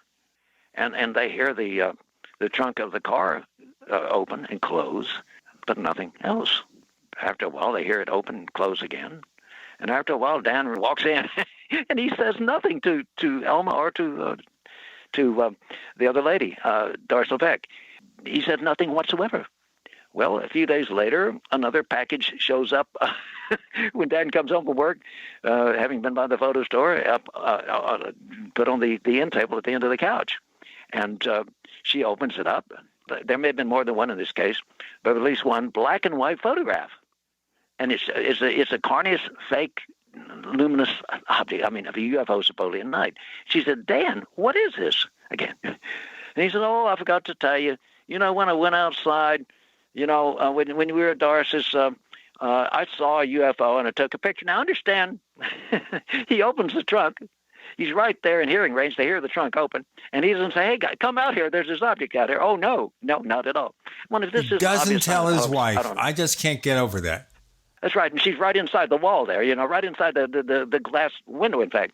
And what he had done is clearly, it's just a piece of black cardboard with a crude UFO shape crudely cut out, and a flashlight held behind it. I mean, absolutely, it's so carny, it's not even funny. But the world has never seen those pictures. Now, there's more. I don't have the date of this, but anybody can check on it about this first alleged movie that he took. They were out at George Van Tassel's so-called spacecraft convention. And, of course, there are a lot of people out there. And, well, they were there. Of course, Dan was, as usual, one of the speakers. But at some point in the proceedings, in broad daylight, Dan comes over to Elma and he says, I'm going to have to walk across the mountain over there. He has, believe it or not, he has his camera with him, but he has a big box. And she said, Dan, why are you going to walk across? There was this hill. Just I don't what direction. Well, I guess I'm presuming at this point in time it's probably kind of the east side of the big giant rock there. I've been there numbers of times. And why are you going across the hill? And he said, well, I've got to go over there and take a crap. And she said, well, you know, they had Skidicams, you know, the portable toilet set. He said, well, it's too busy. I'm going to go there. She said, well, why are you carrying the big box with you? And he said, well, I have to have plenty of toilet paper. And if you can imagine this, and he said, you know, you have to be prepared. Might see something pretty shocking, huh? Okay, well, anyway, he comes back. He's got the box. He puts it in the back of the car. Never says a word to Elma that anything has happened over there. Nothing at all. And so she doesn't think much about it. Well, a couple weeks later, a processed movie film gets plopped on the end table again. When he comes home from work, when he picks it up from the processor. Of course, Dan's already seen this. And so she said, well, Dan, what is this film? He said, oh, I forgot to tell you. You know, when I went across the hill over there to take a crap, this spaceship showed up, and I got a film of it. Now, of course, he's taking the box with the model in it over there. Well, I said, well, Elma, my gosh, I didn't know anything like this happened. I said, she said, well, I want to show you the film. She said, I don't know. Something bothers me. She said, I don't know. Dan never tells me these things until after he's seen the films or the pictures. And she said, I want you boys to look at this, talking about my brother and me. So I want you boys to look at this and see and for yourself. She said, something bothers me about it. Well, bless her heart, we took the projector. I think it was 16 millimeter. I remember. It could have been 8, but I think it was 16. Anyway, and we set it up. Dan's at work at Crescent Engineering. And we project this thing. And she says, by the way, wait, before you start. Dan says that you have to run the projector at the maximum speed to safeguard the film. If you run it at the normal speed, it can damage the film. Huh? You know, I've projected pictures for years, and I guarantee if you want to get into trouble, try to run a camera at the speed at which it's not normally made to run, but that's a super high speed. And I said, do you know what, Elma? That doesn't make any sense. Dan's an engineer, and he doesn't realize that there's something wrong. Let's see what's here. I'm going to run it at normal speed. And she says, okay, you think it's safe? And I said, oh, yeah. She said, Dan says, and I said, I don't care. It'll be safe. It'll be fine. So we projected the film. It was me and Rex and Elma. And by golly, here it shows it. You see this model. Now, let me tell you, and we stopped frame and we looked at it, and we watched frame by frame. All in the world this thing is, this spaceship. I would say that he took the circular ring at the, an old-fashioned lampshade. It had a circle ring of metal at the bottom and a smaller one at the top. And he took this and used the larger one as the midpoint, and he took another one down at the bottom of the same smaller side. And what he did, he had clearly glued alternately black and white tissue paper on these panels, alternately white and black. And the thing is clearly, okay, what he does to film it, he suspends it on a thin filament like Adamski was suspending his little glowing models. But this is daylight. And so he films this thing, and you look at this thing, and you slow it down, and you see, and of course, it's bobbling exactly the way a small model would on the end of a line. Well, that explains why it had to be run so fast. Let's get more of this. Well, no, that's not the reason. Okay. That's not the reason. Okay, we want to know the reason then. Okay, more to come with Ray Stanford and Gene and Chris. You're in the Paracast.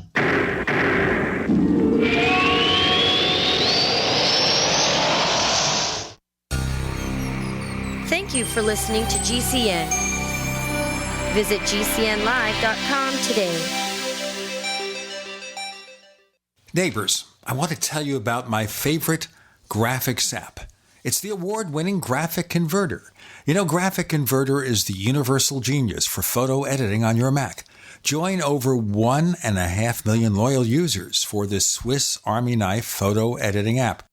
It gives you all you expect from a top-flight image editing app with tons of features, and most important, it's easy to use. It's also far less expensive than that other app that you can only get by subscription. You know the one I'm talking about.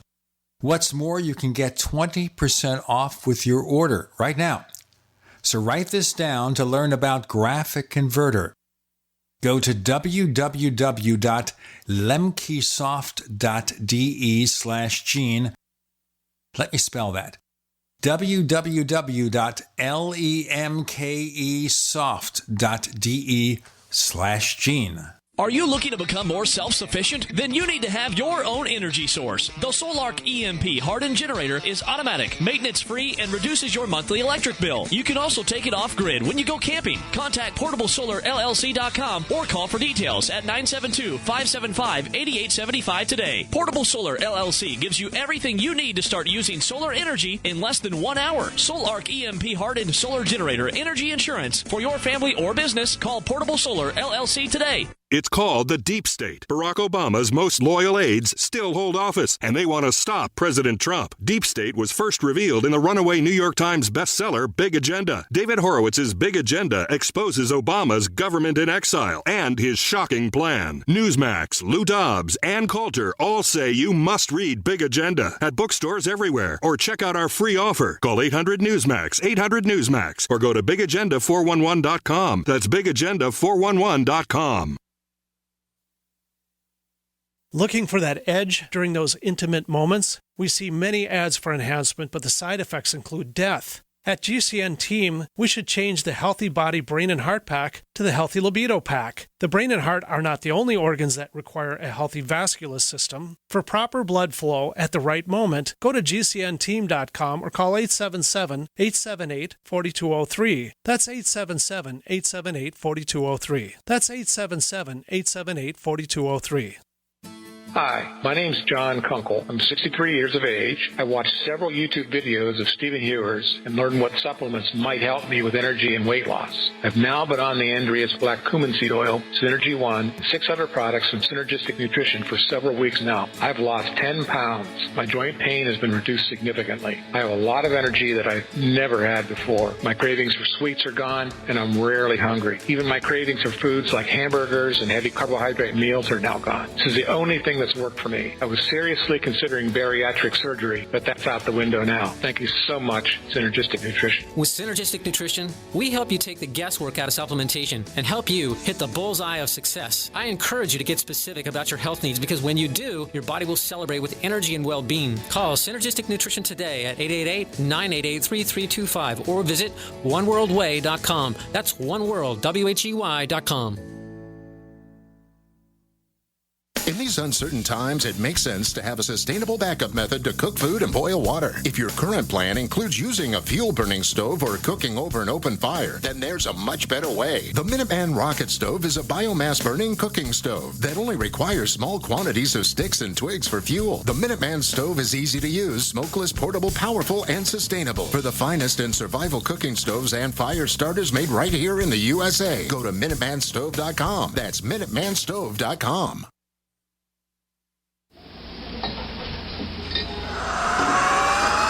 Hi, this is Joshua P. Warren, author of The Poor Man's Paranormal, and you're listening to the Paracast, the gold standard of paranormal radio.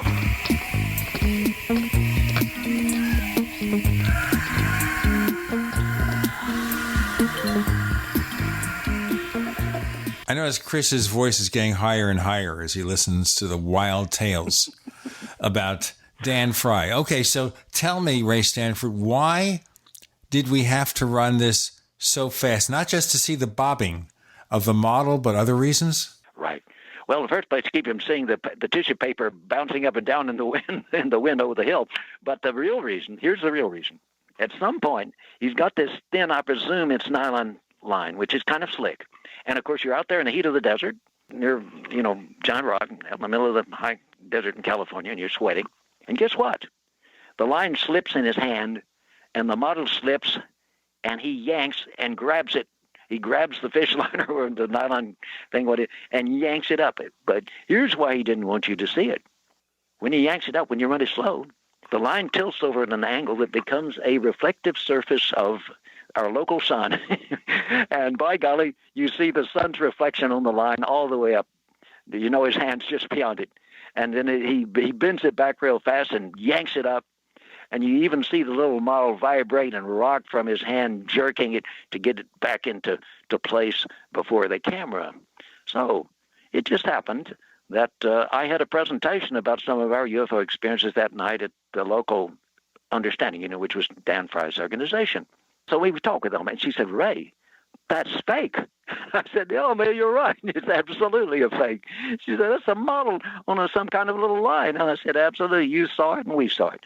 So I said, "How would you like it if I ran this tonight at regular speed?" She said, "I'd love it." So we got there, and I gave my talk, and I said, "Well, I'll show you my film." I said, "Look, I want to show you a wonderful film that Dan Fry got at the recent spacecraft convention. Now, this is an amazing movie, and I want you to see it." So I slipped it onto the projector, and I started to run it. And Dan, literally, he was behind the book table. He physically jumped over the book table. He catapulted over the book table, ran over there and grabbed the switch and said, "Don't dare turn that on to normal speed. You have to run it at top speed." And I turned around to that and I said, "Look, these people want to see as much of this as they can, Dan. And furthermore, you run it slow, there's less danger." "Oh, no, it'll tear it up." I said, "Take my word for it. If this tears it up, I'll pay you $1,000 for it right now. Dan, it's okay." And, man, he broke out. Literally, his forehead broke out into a cold sweat. And he murmured and went over and sat down. And we projected this. And I'll tell you what happened. When it was over with, Dan was back behind the book table.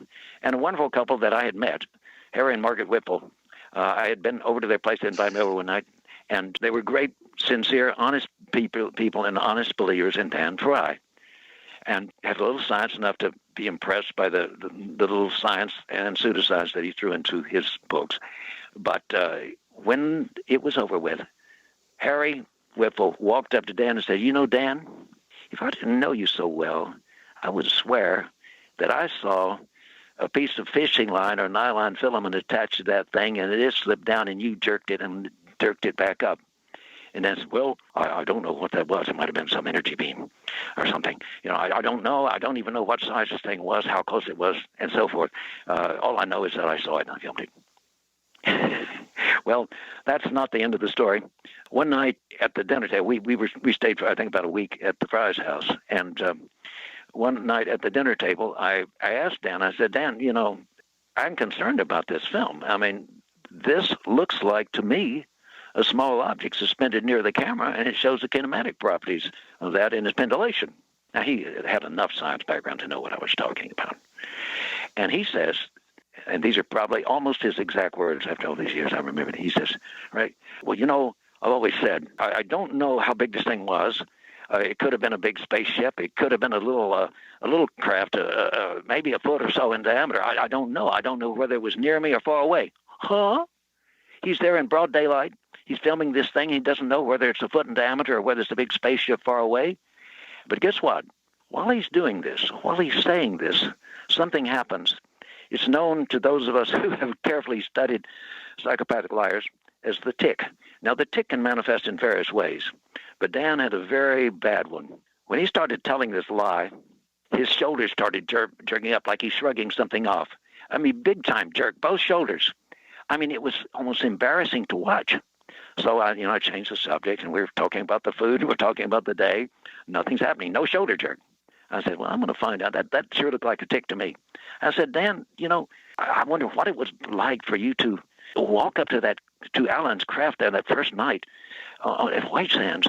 I'm wondering, what did you feel? What was your inner feeling, your emotion, and so on and so forth?" And man, when he started telling that, his shoulders started jerking like crazy, the tic. Well, I already knew this from studying other cases of psychopathic liars. There had been one that appeared on TV and that we met, named Todd Cuttridge there, that claimed to have met some guys in green suits came out of UFO, a very uncredible case. And every time he would start talking about this rather than, how he worked, where he worked, and so on and so forth, you would see in his left cheek, his proper left cheek, you would see a tic. It would jerk. It would actually jerk. And by the way, that's a fairly common tic of psychopathic liars, but it can manifest in the shoulders. It can manifest in various ways. But the fact that Dan Fry, even in telling about the alleged first experience, he got the tic as soon as he started telling something that wasn't true. The tic started. And when we changed subject, he got right back to normal, and I never saw him tic except when he talked about these hoaxes of his.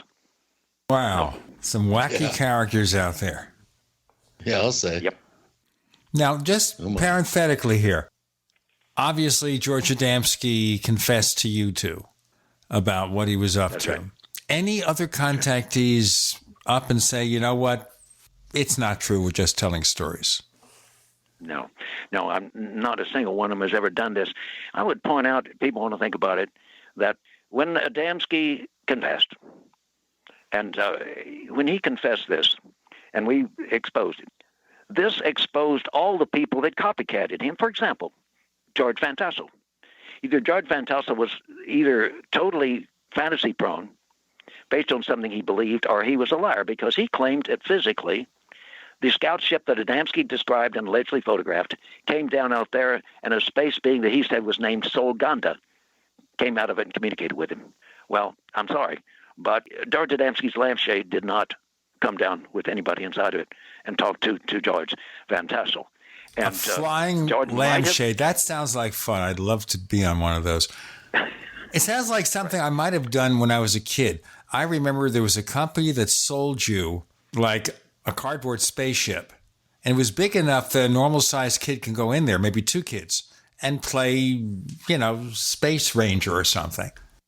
Oh, well, hey, speaking of UFO models, let me tell you something. Let me tell you this, too. Elma got so upset about this, she divorced him shortly thereafter. She knew for sure now that she'd seen that movie and we'd slowed it down, and she'd seen the string, that all these things of him not telling her about them until he knew they'd been processed and what might impress her, she knew that he'd been lying to her all these years. And although they've been married, I think, since 1934, that that really ended it. Now, he married later a woman who went under the name of Tahalita, if I remember the name correctly, after all these years.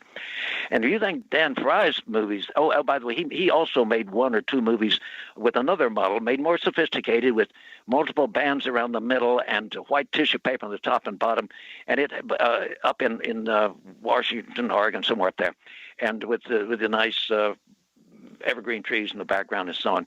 But it has the same properties. It's nothing but a small model. And in that case, I haven't looked at it in some years. I don't remember if it was actually filmed on the scene or if it was double exposed in. I just don't know at this point, but it's definitely a small model, made the same way, but done with a whole lot more care and experience in this case. But let's go to Tahalita, the lady he married years later. She claimed that she filmed an Adamski-type craft. I've seen the movie.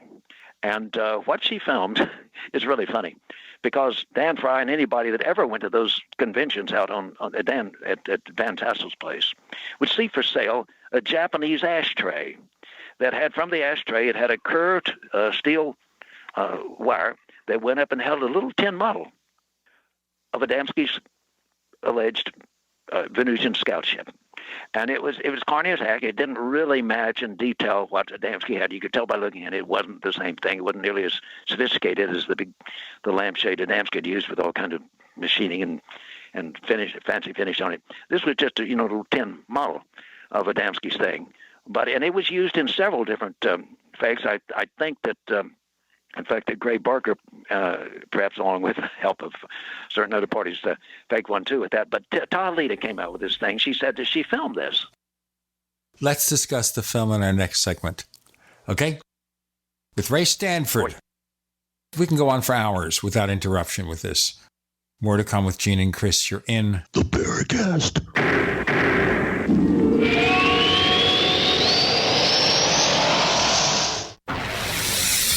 You are listening to GCN. Visit GCNlive.com today. We also have swag.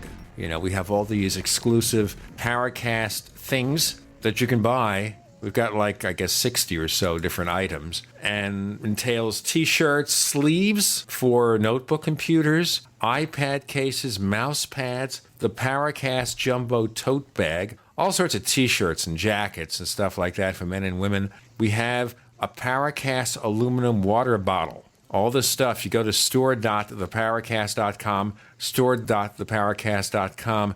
What makes it special is that the items are the best quality, great t-shirts, fabrics, and they have our official logo on them. That's what makes them special, in multiple sizes and colors.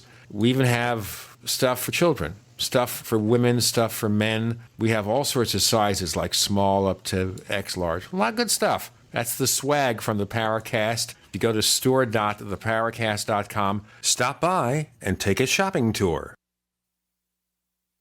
The answer to being in control of your own healthcare is freedom from insurance. Become part of a group of self-pay patients that come together to share in each other's medical expenses. Individual share amounts begin at $107 a month and $347 for families. Choose from 3 health-sharing programs. Holistic treatments may be eligible for sharing. See guidelines. Discount programs available for dental, vision, and pharmacy. Go to libertyoncall.org. That's libertyoncall.org. This is Dan Pilla. Do you owe the IRS money you can't pay? Are tax debts crippling you? I've defended people from the IRS for over 30 years. I've helped thousands, and I can help you too. I wrote the book on IRS settlement, and I'm telling you, there's no such thing as a hopeless case. Call 800-34-NO-TAX to finally get free of IRS debt. With the IRS's new programs, there's never been a better time to solve your problem. Call 800-34-NO-TAX. That's 800-34-NO-TAX, or my website, danpilla.com.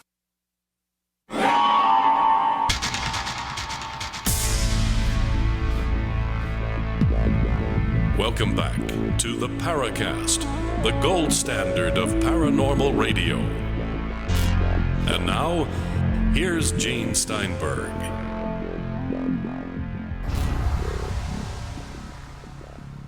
Okay, let's continue with Ray Stanford describing that picture and how it was made. By the way, anytime you mention Gray Barker, we know that he and Jim Moseley and others did this Lost Creek movie some years later. Yep, that's it. And anyway, let's talk about Tahalida's movie. I was so shocked when I saw this. In the first place, I recognized the model from the Japanese ashtrays immediately. It's clearly pendulating on the line. The crazy thing is you can even see the line in this case. You can actually see it if you look carefully. There's a lot of people that are, well, oh, gee, where's this spaceship? Don't bother with stuff like that. But if you look carefully, you can see it. But this thing is pendulating like this little model on this thing with the woods all disfocused out in the background. And it's pendulating, and all of a sudden she moved her hand a little too much, and it pendulated a little too much, and guess what?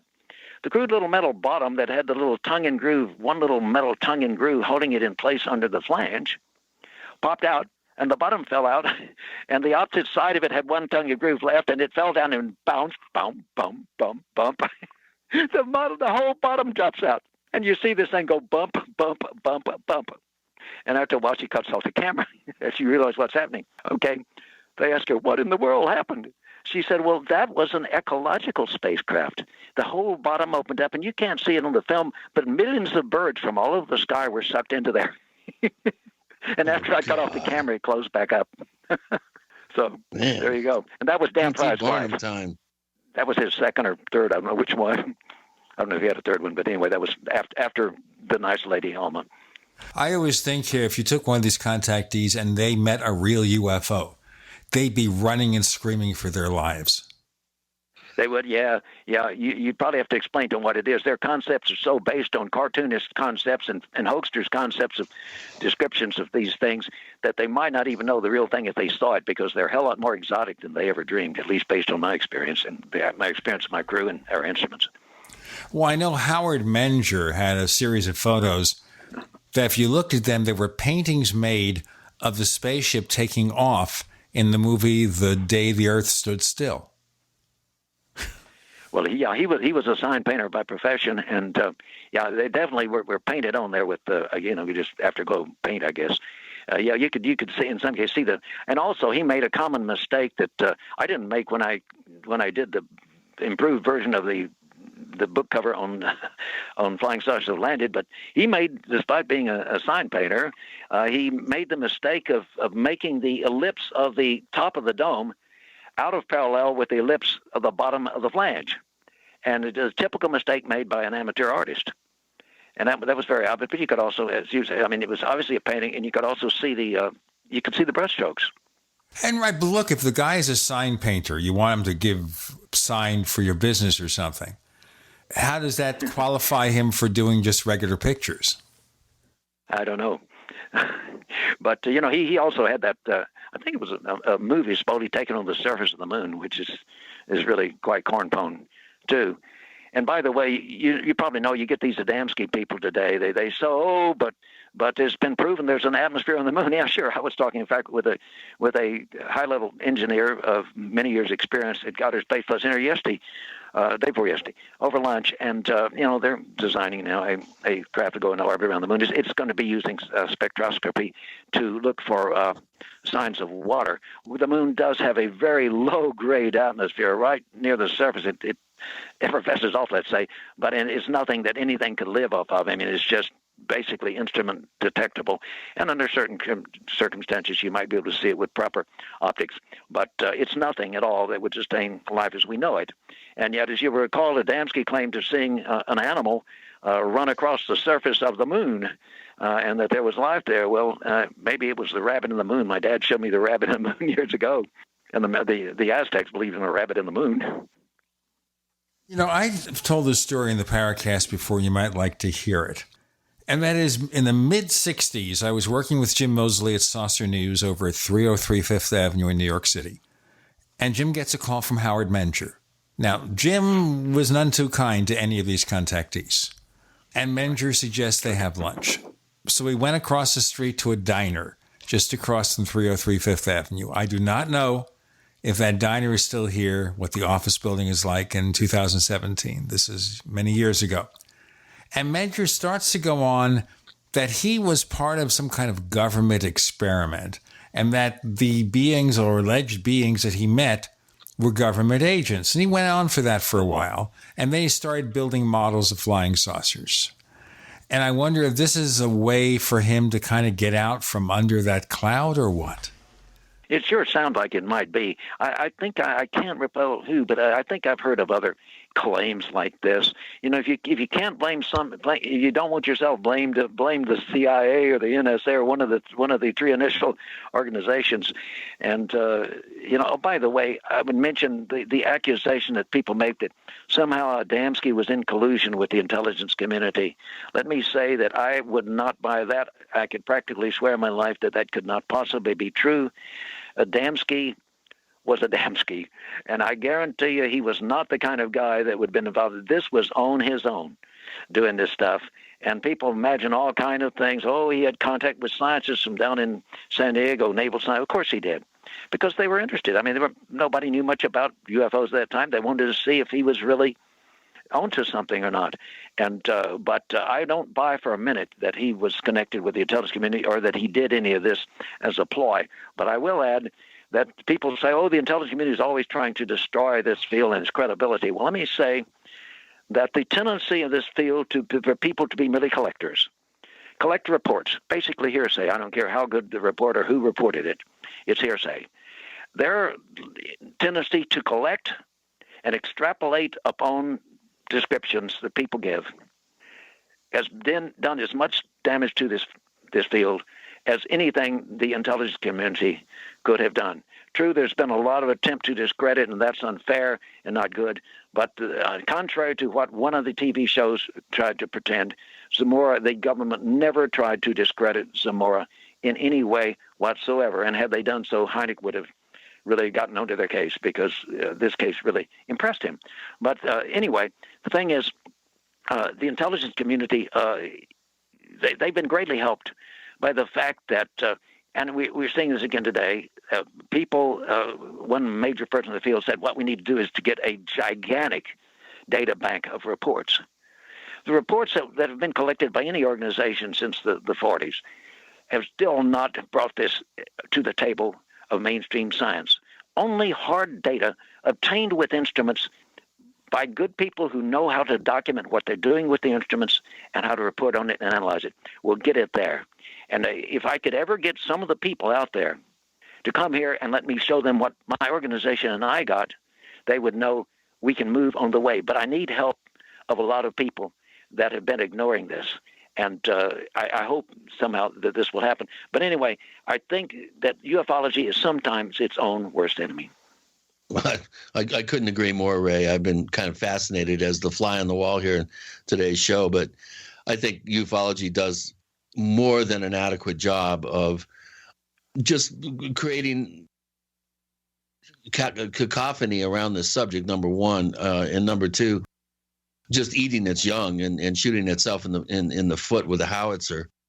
I don't think there's really any need for the intelligence services to attempt to do it any better, because it's already being done very effectively, as you pointed out. So they don't need any useful idiots, the intelligence agencies, because these people are too busy behaving like useful idiots. Well, I'm sure, from time to time, I think in the past there have been some disinformation agents, and there may be now too, but I don't think it's as pervasive as a lot of people would like to believe. We're recalling the contactees here with Ray Stanford. We'll have more from him in a few moments, but I also would like Chris to check out our questions, any more relevant questions to the contactees of the 50s. They asked other questions of Ray's work, and maybe we'll have time to get to them before the end of the show, but we're going to focus mostly on these experiences with Ray Stanford and his early encounters with the contactees. With Gene and Chris, you're in the Paracast.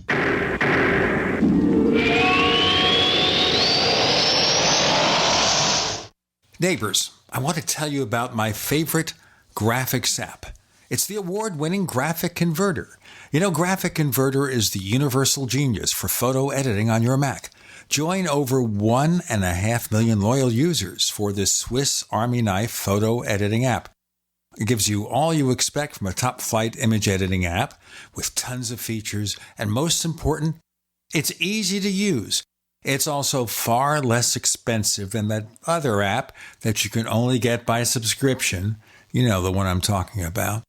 What's more, you can get 20% off with your order right now. So write this down to learn about Graphic Converter. Go to www.lemkesoft.de/Gene. Let me spell that. www.lemkesoft.de/Gene. Attention investors, 2017 is the year of Trump, and financial markets are rising at all-time highs. But economic uncertainty may be greater than after any election in our lifetime. And as retirement approaches, there's little time to recover your losses. You need to hedge against uncertainty. That means transferring part of your retirement to physical gold and silver stored where you can actually hold it in your hand and get it fast in any disaster.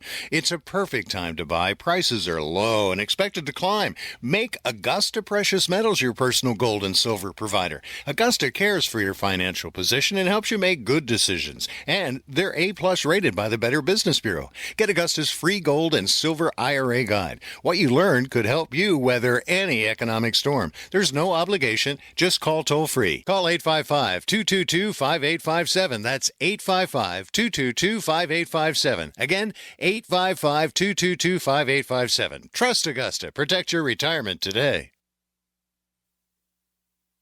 You may own a knife, but if it's not an indie hammered knife, it's not a knife. From the forge to the grinder to the sheath, each indie hammered knife is handcrafted using God-given talent. The result is the sharpest edge a knife can have and a true work of art. See a variety of knives and the complete knife kit at ihknives.com. Indie hammered knives, custom knives, made in America. Hi, Peter Vaccaro for ParanormalDate.com. Are you looking for love in all the wrong places? Now you have a chance to change that by signing up for free at ParanormalDate.com. This incredible dating site puts people of like minds together. People who are interested in the strange, the unusual, mysteries, ghosts, UFOs, and the afterlife, and so much more. ParanormalDate.com was developed for you, people seeking a viable alternative to the other dating services.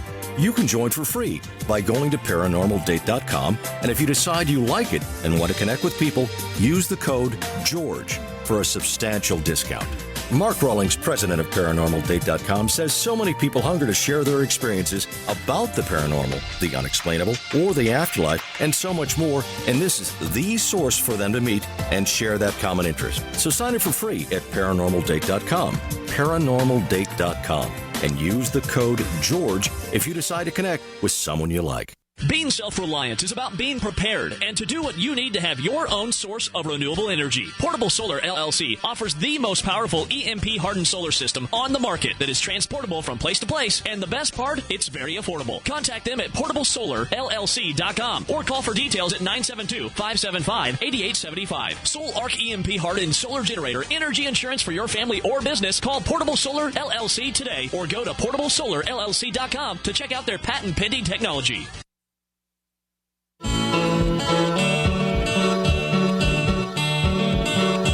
This is Micah Hanks of the Gralien Report, and you're listening to the Paracast, the gold standard of paranormal radio.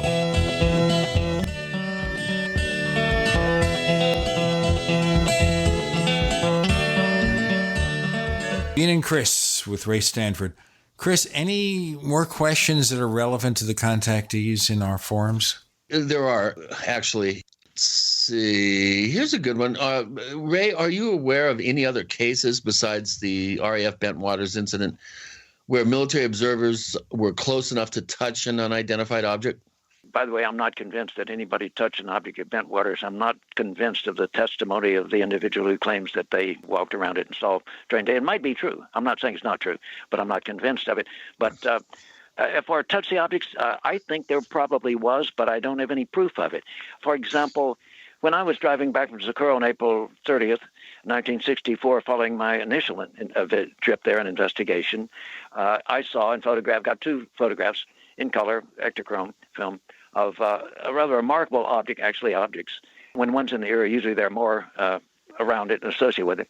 But that was 10:30 in the morning, heading back toward Phoenix on the highway across the high plain there in New Mexico, where they later built the great the array of the radio telescopes.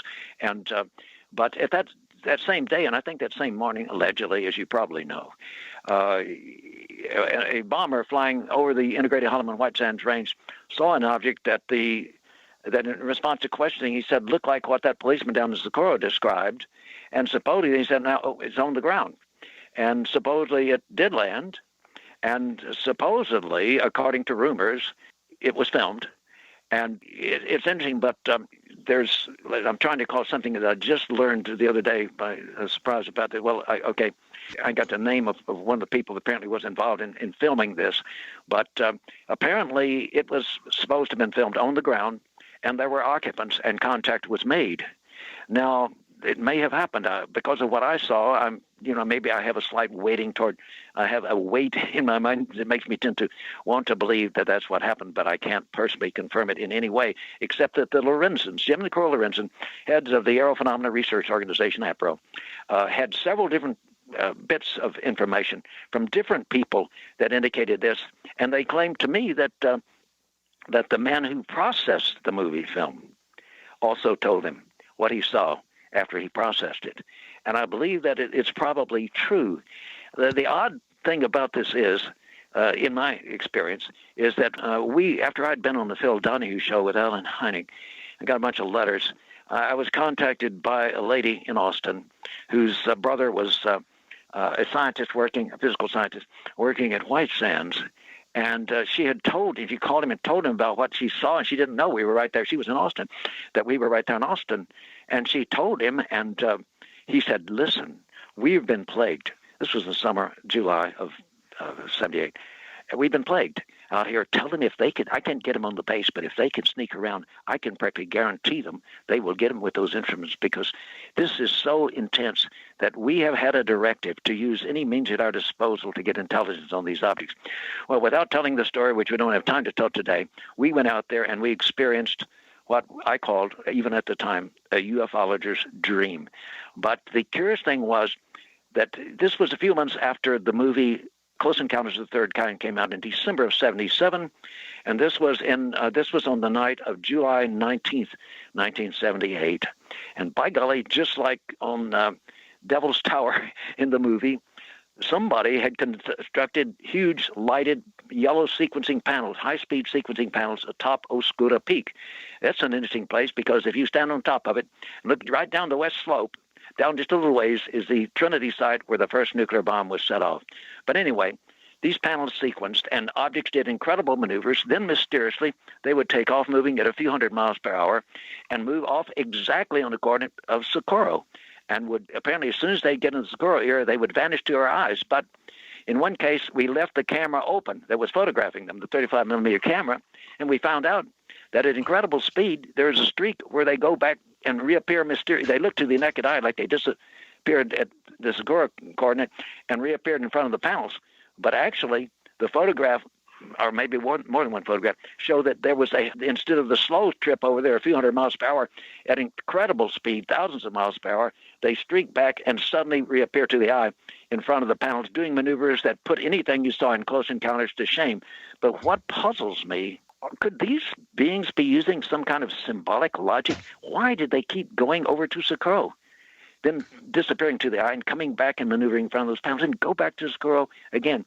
Finally, after 35 minutes, and we had a weird presentience of knowing what was going to happen, I said, there's a tape recording of this, I say it out loud, and strangely, my wife and the other man who was on our crew with us agree with me irrationally. We don't know why we felt that way, but we knew that time when they maneuvered at the panels, they would no longer go back to Socorro. They would head over to Holloman Air Force Base.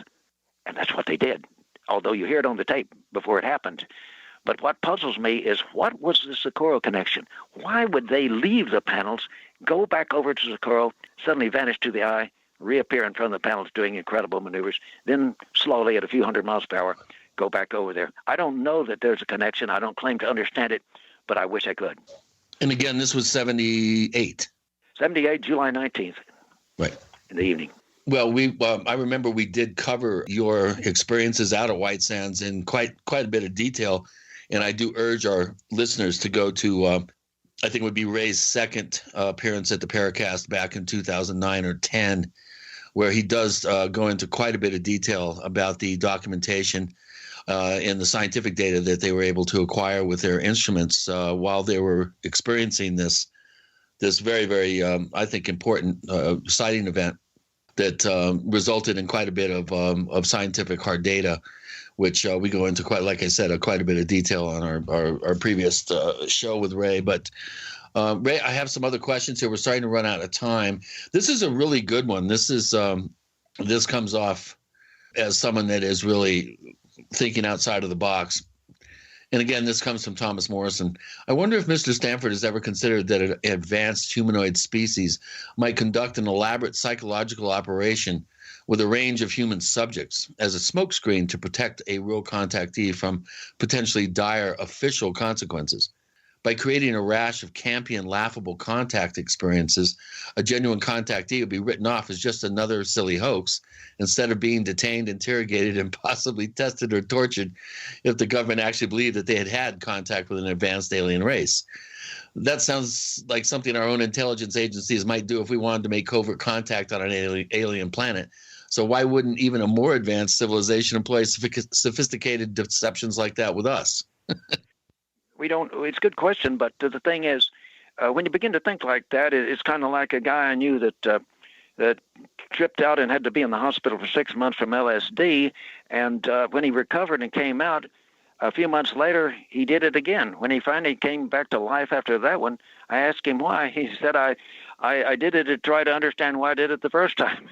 And the thing is, when we get ourselves into this convoluted kind of reasoning, which is pure speculation about a case, instead of taking the evidence that it is a hoax at face value, we get into an absolute quagmire of supposition, wishful thinking, hopes, and absolutely sometimes paranoid delusion. I'm not accusing this person of it because it's intelligent thinking. He's asking a good question there. But I'm saying it's dangerous. We got more to come with Ray Stanford and Gene and Chris. You're in the Paracast.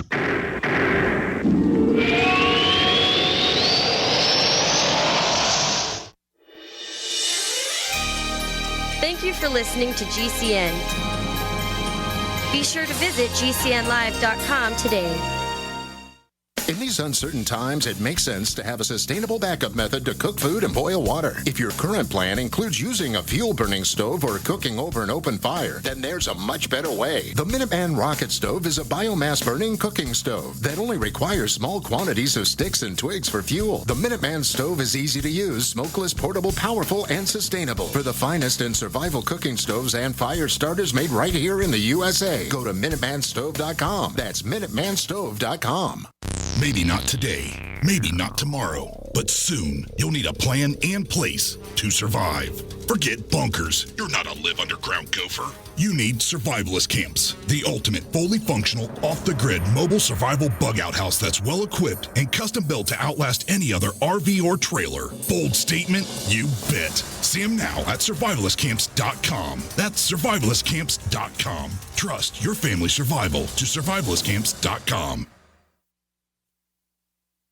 Individuals and businesses with tax problems, listen carefully. Do you feel like you're losing control over your finances? If you owe over $10,000 in back taxes or have unfiled tax returns, we can help you take back control. The IRS is the largest and most aggressive collection agency in the world, and they can seize your bank account, garnish your paycheck, close your business, and file criminal charges. Take control of your tax problems now by calling the experts at Tax Mediation Services and take advantage of the Fresh Start program and new laws that may allow us to negotiate a settlement for the lowest amount possible. Our team of tax attorneys and enrolled agents can stop collections and get you protected so you can take control of your financial future. Tax Mediation Services is accredited by the Better Business Bureau. Call now for a free case review and a price protection guaranteed quote. Call Tax Mediation Services now at 800-615-7709. That's 800-615-7709. 800-615-7709. Have you racked up more than $10,000 in credit card debt? Are you barely getting by, making minimum payments? You should know the credit card companies are tricking you into thinking there's no way out. Credit card companies would rather you didn't know that there are ways you can become debt-free and you don't have to pay the entire amount you owe. There are debt relief programs that help people like you escape overwhelming credit card debt. National Debt Relief has helped tens of thousands of people just like you reduce more than $500 million of debt. National Debt Relief has helped so many people they're A-plus rated by the Better Business Bureau. You don't have to declare bankruptcy or take out a consolidation loan. You have the right to settle your debt for a mere fraction of what you owe. Reduce a large portion of your debt now. Call National Debt Relief at 800-314-7417. 800-314-7417. That's 800-314-7417. Have you checked your Google search results lately? Search results are usually the first impression that people form of you or your business, so make sure that they create a positive impression with ReputationDefender.com. What the internet says about you can have a big impact on your life and your livelihood, even if it's not true. Fortunately, you can now control how you look online and in online search results with ReputationDefender.com. Call 800-831-0771 now. That's 800-831-0771 for your free reputation analysis. If you have negative material from an ex-employee, upset patient, or former client, newspaper article, legal issue, social media, or other source showing up in your search results, you can combat it with ReputationDefender.com. Our dedicated experts in patented technology can help make your online search results look their best. Call 800-831-0771 to learn more. 800-831-0771. That's 800-831-0771. Or visit ReputationDefender.com. Hi, this is James Fox from Chasing UFOs. You're listening to the Paracast, the gold standard of paranormal radio.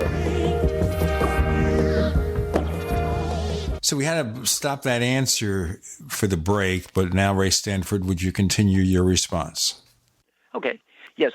In other words, it gets us nowhere to think like this. Not only can we not prove it, but it gets into a deep quagmire of potentially self-delusion, wishful thinking, paranoid self-deception, and you can never prove it. There's no testability. It's not science. It gets so convoluted to explain why, when knowing human nature, it's very simple to see the behavior of Daniel Fry, and the tick has been known long before we talked about UFOs, when people are psychopathic liars. And when you see this, I'll say this, although Occam's razor is not a scientific principle, it is a philosophical principle, it suggests that the explanation that is most commensurate with the fact, the simplest explanation commensurate with the facts, is the one that should be taken. In this case, I would certainly agree, and I think we need to be very cautious when we're talking about things like this, not allow ourselves to get into convoluted thought and delusion without any basis whatsoever to believe it. We can think all day, we can think of it as science fiction and that it might happen, but when we go trying to convince ourselves that it happened in a case where it has a much simpler explanation, as a hoax or otherwise, I think we're getting into deep waters that we would better avoid. That also kind of leads me to the next question, which is kind of along the same lines, and this one comes from William Strathman. Prior to claiming contact, Adamski was involved in the occult. Truman Bethurum was a spiritual advisor, and George Van Tassel was hosting group meditations. In your opinion, were Adamski, Bethurum, and Van Tassel simply lying about their experiences, or do you think it's possible that they were misled by the occult and spiritual powers that they had been involved with, or had attempted to be involved with, to the point of even including visionary experiences and telepathic communication? Well, it's a good question, but the problem is I have the same answer as the one before. We get into speculation to which we cannot determine the answer, and therefore we can end up dismissing something as something that it isn't really. The thing is, something though is known about human nature and human behavior, and when we see these things in a case like this, it is most commensurate with the facts simply to realize that we're dealing with hoaxers that, in some cases, as in Adamski, did have spiritual beliefs, and I think at some level Dan felt that he wanted to try to do some good with his organization because I think he used this I don't understand it unless it was his status inconsistency. He's an intelligent man, but he was disadvantaged as a child because of losing his parents and other sad situation. And I think he wanted to do something, But I think if this was the means he chose to do it, it was a self-defeating means in the long run. But anyway, we just need to be cautious and go where the facts lead us most obviously, and not get into convoluted extrapolations upon certain parts of the facts. I think that's good advice. Hey, I've got an idea. Do we have time for me to say a bit about Truman Bethurum? We wanted to get into Truman. I think we have a couple of segments left, so yes, we do. Okay. Truman Bethurum is very controversial. Most people in this field don't believe him. And yes, there are some things in the stories of things that allegedly are arranged. The female captain of a 32-member male crew allegedly told him that are pure BS, obviously. But there are some odd things about this that I ran into. And now I can say I met Truman one day. We went up to Prescott, my brother and I and Bob Matthews, and on the way back from California trip. And maybe the same trip I mentioned before. And he seemed sincere. And I know that I knew people in Prescott. I lived there for a little while that knew him personally and felt he was totally sincere and that he was really in love with our arranged the space captain. All right, let me tell you what happened to me. I was in a photo store picking up some photo prints that I had one time in Phoenix, and a nice lady ran up to me and said, "You're Arab, you're Arab." And I said, "What are you talking about?" She said, "My husband is the famous painter J. Davis, but he has the Kachina School of Art, and tonight we are painting an Arab. And if we could put a thing on your head and you got that beard and a mustache, you make a perfect Arab. So we'd like to use you as a model tonight. We'll pay you. Can we do this?" Well, I said, "Sure, that sounds like fun. I'd like to meet Jay. I've seen his paintings for years in Arizona highways and elsewhere in buildings. And so, sure." So I did. Well, I got to talking with Jay, and he found out that I paint. And so he said, "Look, in this big, huge studio he had, he was painting a mural on a canvas. The mural, I don't know, it might have been 100 feet long. It was to go up in the wall of a gigantic swimming pool on the head of Camelback Mountain. Some wealthy builder had was building this up there, and it was a forest with deer, and it would have a real waterfall that would come out of the end of it and go right down into the stream with pumps bringing the water back around." And so I said, "Sure, Dave, I'll be happy to help you paint this." I realized how big it is and what a job it is. So I did. One day we were painting, and he said, "Ray, you said you're into UFOs." He said, "Let me tell you something." He said, "If you want to meet this guy, I could introduce you to him." But he said, "I'll tell you the story now." He knew a man that was, he was retired from whatever business, I don't know, but he was a good goldsmith and silversmith. And he used lost wax in making some really nice jewelry for people up in Prescott where Truman Bethurum lived. And, okay, what happens is this man who left his business there and went back to work as a banker in Phoenix was attending a civics club meeting. But, well, let me go back to Prescott. One day he was at his shop, and he said, this strange little lady, he said, she walked through the door. I forget this. Read Truman Bethuram's book and see what size our range was. 4'2", eyes are blue, whatever. But she was wearing, I think, a red blouse and a black pleated skirt, he describes. And he said this little lady, that size, walked in the door, and he looked at her and said, "My God, that little woman is out of this world." He said that's the figure of speech he used for himself. And she came up and she said, "Hello." She said, "I'm wondering if you could," she said, "I have a feeling you're talented. I'd like to ask if you could make this for me." And she drew a round disc with a human hand on it, the palm facing forward to the observer. And it's doing, believe it or not, the Boy Scout symbol with 3 fingers sticking up, but, you know, the little finger and the thumb together. And just make it out of pure gold. And he said, "I can make it lost wax and then cast it as gold, and it'll be no problem." She said, "Okay, I know you're an honest man. I know you're going to do a good job, so here's the money." She gave him cash. Said, "Just bring it down and leave it at the desk and he gave her name. "Just tell her it's for Aura." So he did. He had nothing, you know, it was strange. He said, "This woman is very strange, and she's totally trusting." But he made it. Now, in making the wax thing for it, he made an accidental cut when making the lines of the palm, but he knew if he messed with it too much, it'd mess it up. So he left it as much as the part that he thought he couldn't correct, and he went ahead and cast it, and he made it, and he put it on the gold chain and took it down and left it for her. Well, when he finally left this job in Phoenix and went back into banking, he was a president or a high-level vice president of one of the banks there. He was attending a civics club meeting one day, And they said, now today we have, and by the way, this guy was a total disbeliever. He did not believe in UFOs. If he's still living, he still doesn't, I'm sure. But they said, today we have a man who says that he met the female captain of a 32-member male crew of a UFO 300 feet in diameter on the desert, not once, but several times. His name is Truman Bethurum.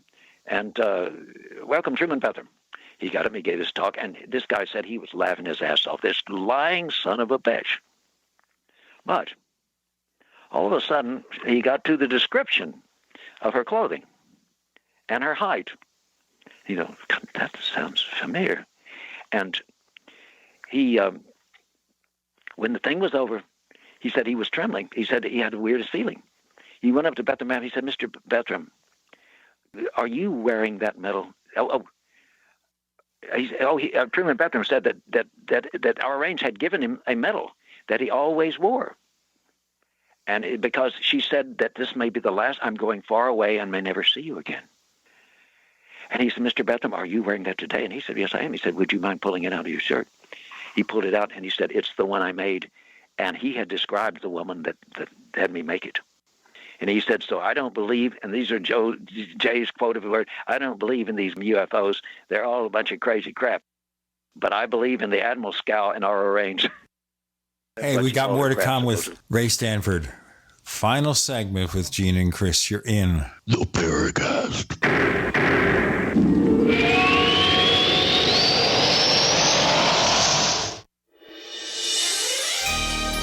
Thank you for listening to GCN. Be sure to visit GCNlive.com today. We also have swag. You know, we have all these exclusive Paracast things that you can buy. We've got like, I guess, 60 or so different items, and entails t-shirts, sleeves for notebook computers, iPad cases, mouse pads, the Paracast Jumbo tote bag, all sorts of t-shirts and jackets and stuff like that for men and women. We have a Paracast aluminum water bottle. All this stuff, you go to store.theparacast.com, store.theparacast.com. What makes it special is that the items are the best quality, you know, great t-shirts, fabrics, and they have our official logo on them. That's what makes them special, in multiple sizes and colors. We even have stuff for children, stuff for women, stuff for men. We have all sorts of sizes, like small up to X large. A lot of good stuff. That's the swag from the Paracast. You go to store.theparacast.com, stop by, and take a shopping tour.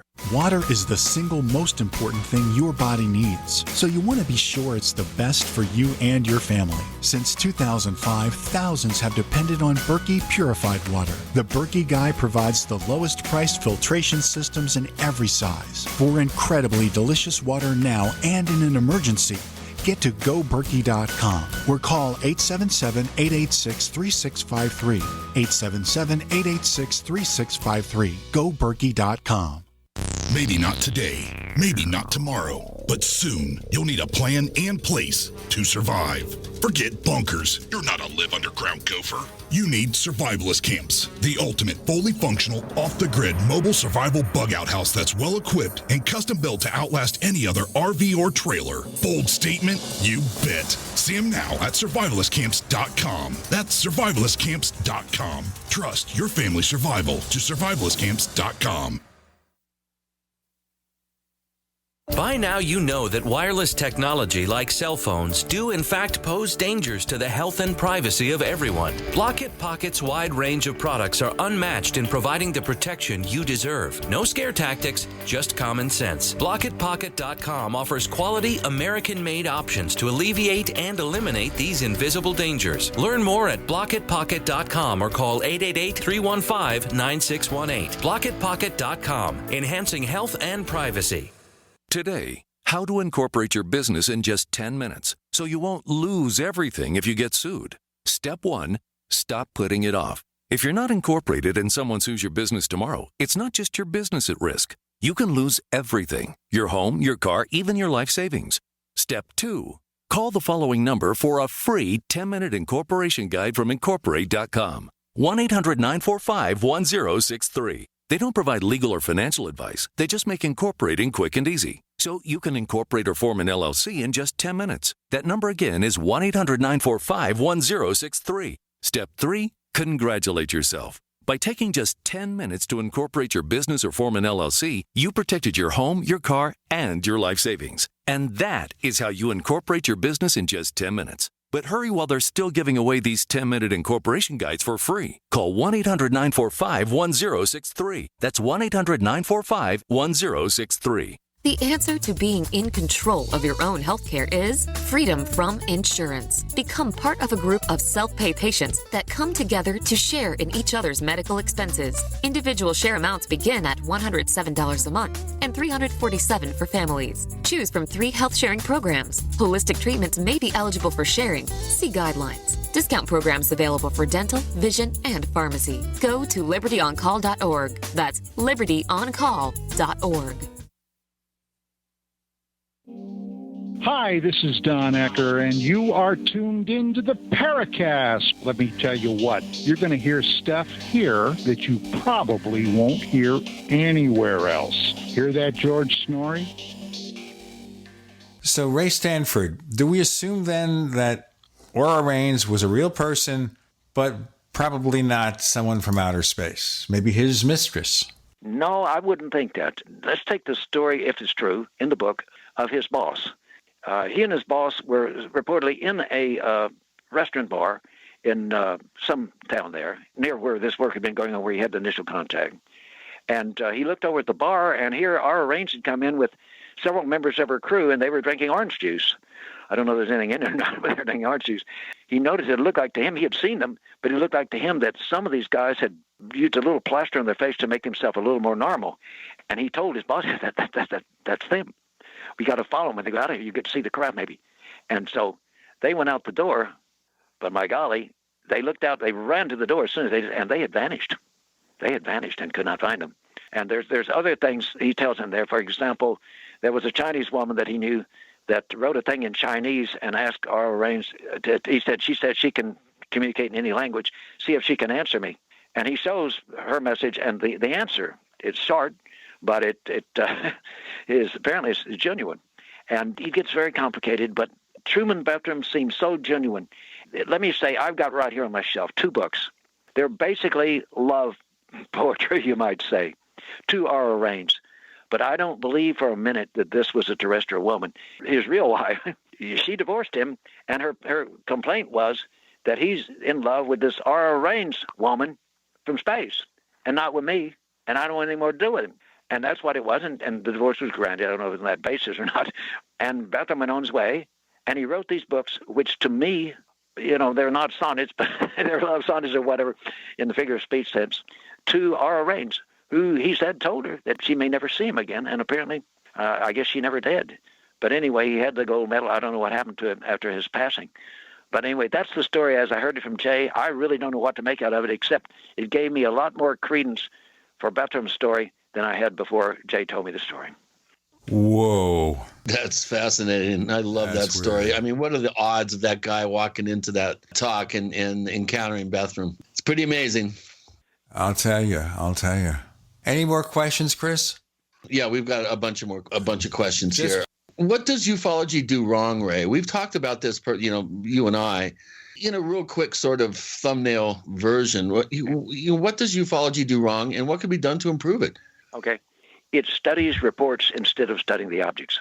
It needs to study the objects with methods that are superior to the human perceptual systems. And that means, of course, good optics, good recordings. And by the way, people need to study these things in daylight because their effect upon the backlighting coming from the sky is very important in diagnosing the physics involved. Quite aside from what you record with your electronic gravimeter, magnetometer, and other electronic instruments, you're actually seeing things. I can show people thousands and thousands of daylight films with wonderful effects that become visible because of filming these in polarized light and seeing thus the effect, what their field has on the backlighting. It's wonderful. There's been a major physicist who's been here and complimented me. He says, man, I don't know why I didn't think of this, that this is the way to go. But that's a real study of the objects and their effects. These effects are high speed, high energy physics in this propulsion. Always high energy physics is high speed. The cameras used in studying plasma now film millions of frames a second. I don't know how they do it, but they do it. And the faster we can film UFOs, the better. But people need to start going out and realizing these things hang around more in daytime than at night. They know apparently they can be seen at night, but they are not easily quickly noticed in the daytime, and that's the time to get the most evidential evidence. But they need to wake up and realize that instruments is the way to go. Reports have not satisfied because they are reports. They're studying reports instead of objects. That is the major sin of ufology. Also, another one is letting people get up on the stage presented by an organization that claims it's scientific, and you swear you are talking to people at a nut house. MUFON and other organizations have had people there presenting things that should not have been allowed if they are, as they claim, scientific organizations. We've complained about that. That's an important point, Ray. We have complained about that for quite some time. There's no real vetting of speakers before these events. Basically, popularity contests to get the people that'll put the butts in the seats, not taking into account, the validity of their work or whether it's even worthy of considering. It's really sad. I'm glad that the International UFO Congress seems to be improving some in this regard, but MUFON seems to be backsliding. Yeah, well, it does. I'm very upset about this upcoming conference claiming a secret government space program. If it's secret, they need to keep their mouths shut. We have enough enemies in the world. But to tell you the truth, I kind of believe there's an agenda, and has been in MUFON for some years, to kind of switch it over and say, well, the serious things that are being seen are actually black project craft. So, to me, it's just unconscionable, considering the state we're in the world, that we would be having a conference supposedly showing evidence of a black project. There is, of course, black projects, and they're black project craft. But let me tell you, I have some films of them in daylight, but they are nothing compared to the real anomalous aerial objects that we've also filmed. But they should not be, if they are a UFO organization, why are they doing this, putting down government secret research? I don't think it's right. I think it's, I don't like it. I'll just put it that way. Smacks of perfect platform for a lot of good, high-quality disinformation. Yep, that's true, too. Yeah. Now, we're almost out of time here, so before we let you go, obviously listeners have been asking when you're going to start really presenting more of your UFO information to the public. You have a timetable yet? Well, I'm trying to work something out. Here's what I'd like to do. For example, I'm thinking, you gave me the number of Jacques Vallée. I want to call him, but I don't call people cold. I email him first. I'm going to ask him to call me. I want to talk to him. Jacques is one of the few people that could get me and this material. If he would come and see this material, he would be happier than he's been in his whole ufological life. I can guarantee it. But if he would do that, and if he can then get me a high-level, legitimate publisher that can publish this on a huge scale, get it as a bestseller in New York Times and elsewhere, that would get me to come open with it. I need, I don't want to release stuff out on the internet and let every joker come to our page. I want to publish it in hard copy first so people know what was there originally. Sure, people will take it after that and will try to screw it up and do all kinds of things with it. But I want to have it a high-level qualified publisher with some good review by, no matter what some people may think of Jacques. I just heard a talk he gave last year, and he is literally, possibly, the best thinker in ufology, because he does not insist on throwing these things into the 1950s spaceship box or anything else. He is thinking multidimensionally, but objectively and scientifically. And I admire this. And to tell you the truth, I haven't seen anybody in a major so-called position in this field that is doing that. And now he's coming out and voicing that and saying it. And I was thrilled, and I almost wept to see. I was so happy to see his position. But I now need to communicate with him and let him get over here and see this for himself, and then see where we move. I need help. Thank you for coming on, Ray. You don't have a website or anything if people want to see what you do. No, I'm sorry, I don't. But I've never done that because I'd get so busy with it. I wouldn't do the rest of the work on the stuff I'm trying to get ready to publish. Mainly, I want my UFO stuff out, AAO as I prefer. But I also am heavily involved in this paleontological research I'm doing. And it's for right now, it's taken a lot of my time. But soon I can hopefully get free of that and get onto this. But I appreciate your giving me the exposure to talk here. There are those who say Ray Stanford's nothing but a screwball nut contactee. Well, I hope if they hear what I said today that they'll take me out of that shelf. You can find us on Twitter if you look for the Paracast. Check the Paracast fan clubs on Facebook. And check out the Paracast Plus at plus.theparacast.com. We offer a commercial-free version of this show with better quality audio. We offer the After the Paracast podcast.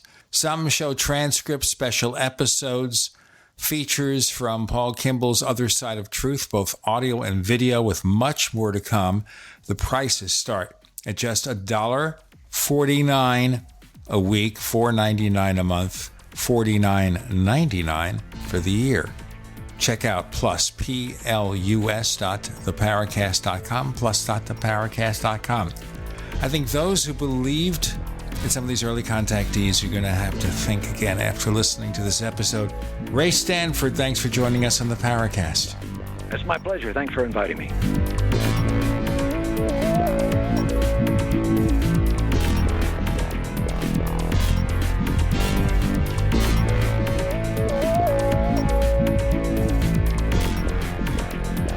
The Paracast, featuring Gene Steinberg and Christopher O'Brien, is a copyrighted presentation of Making the Impossible, Incorporated.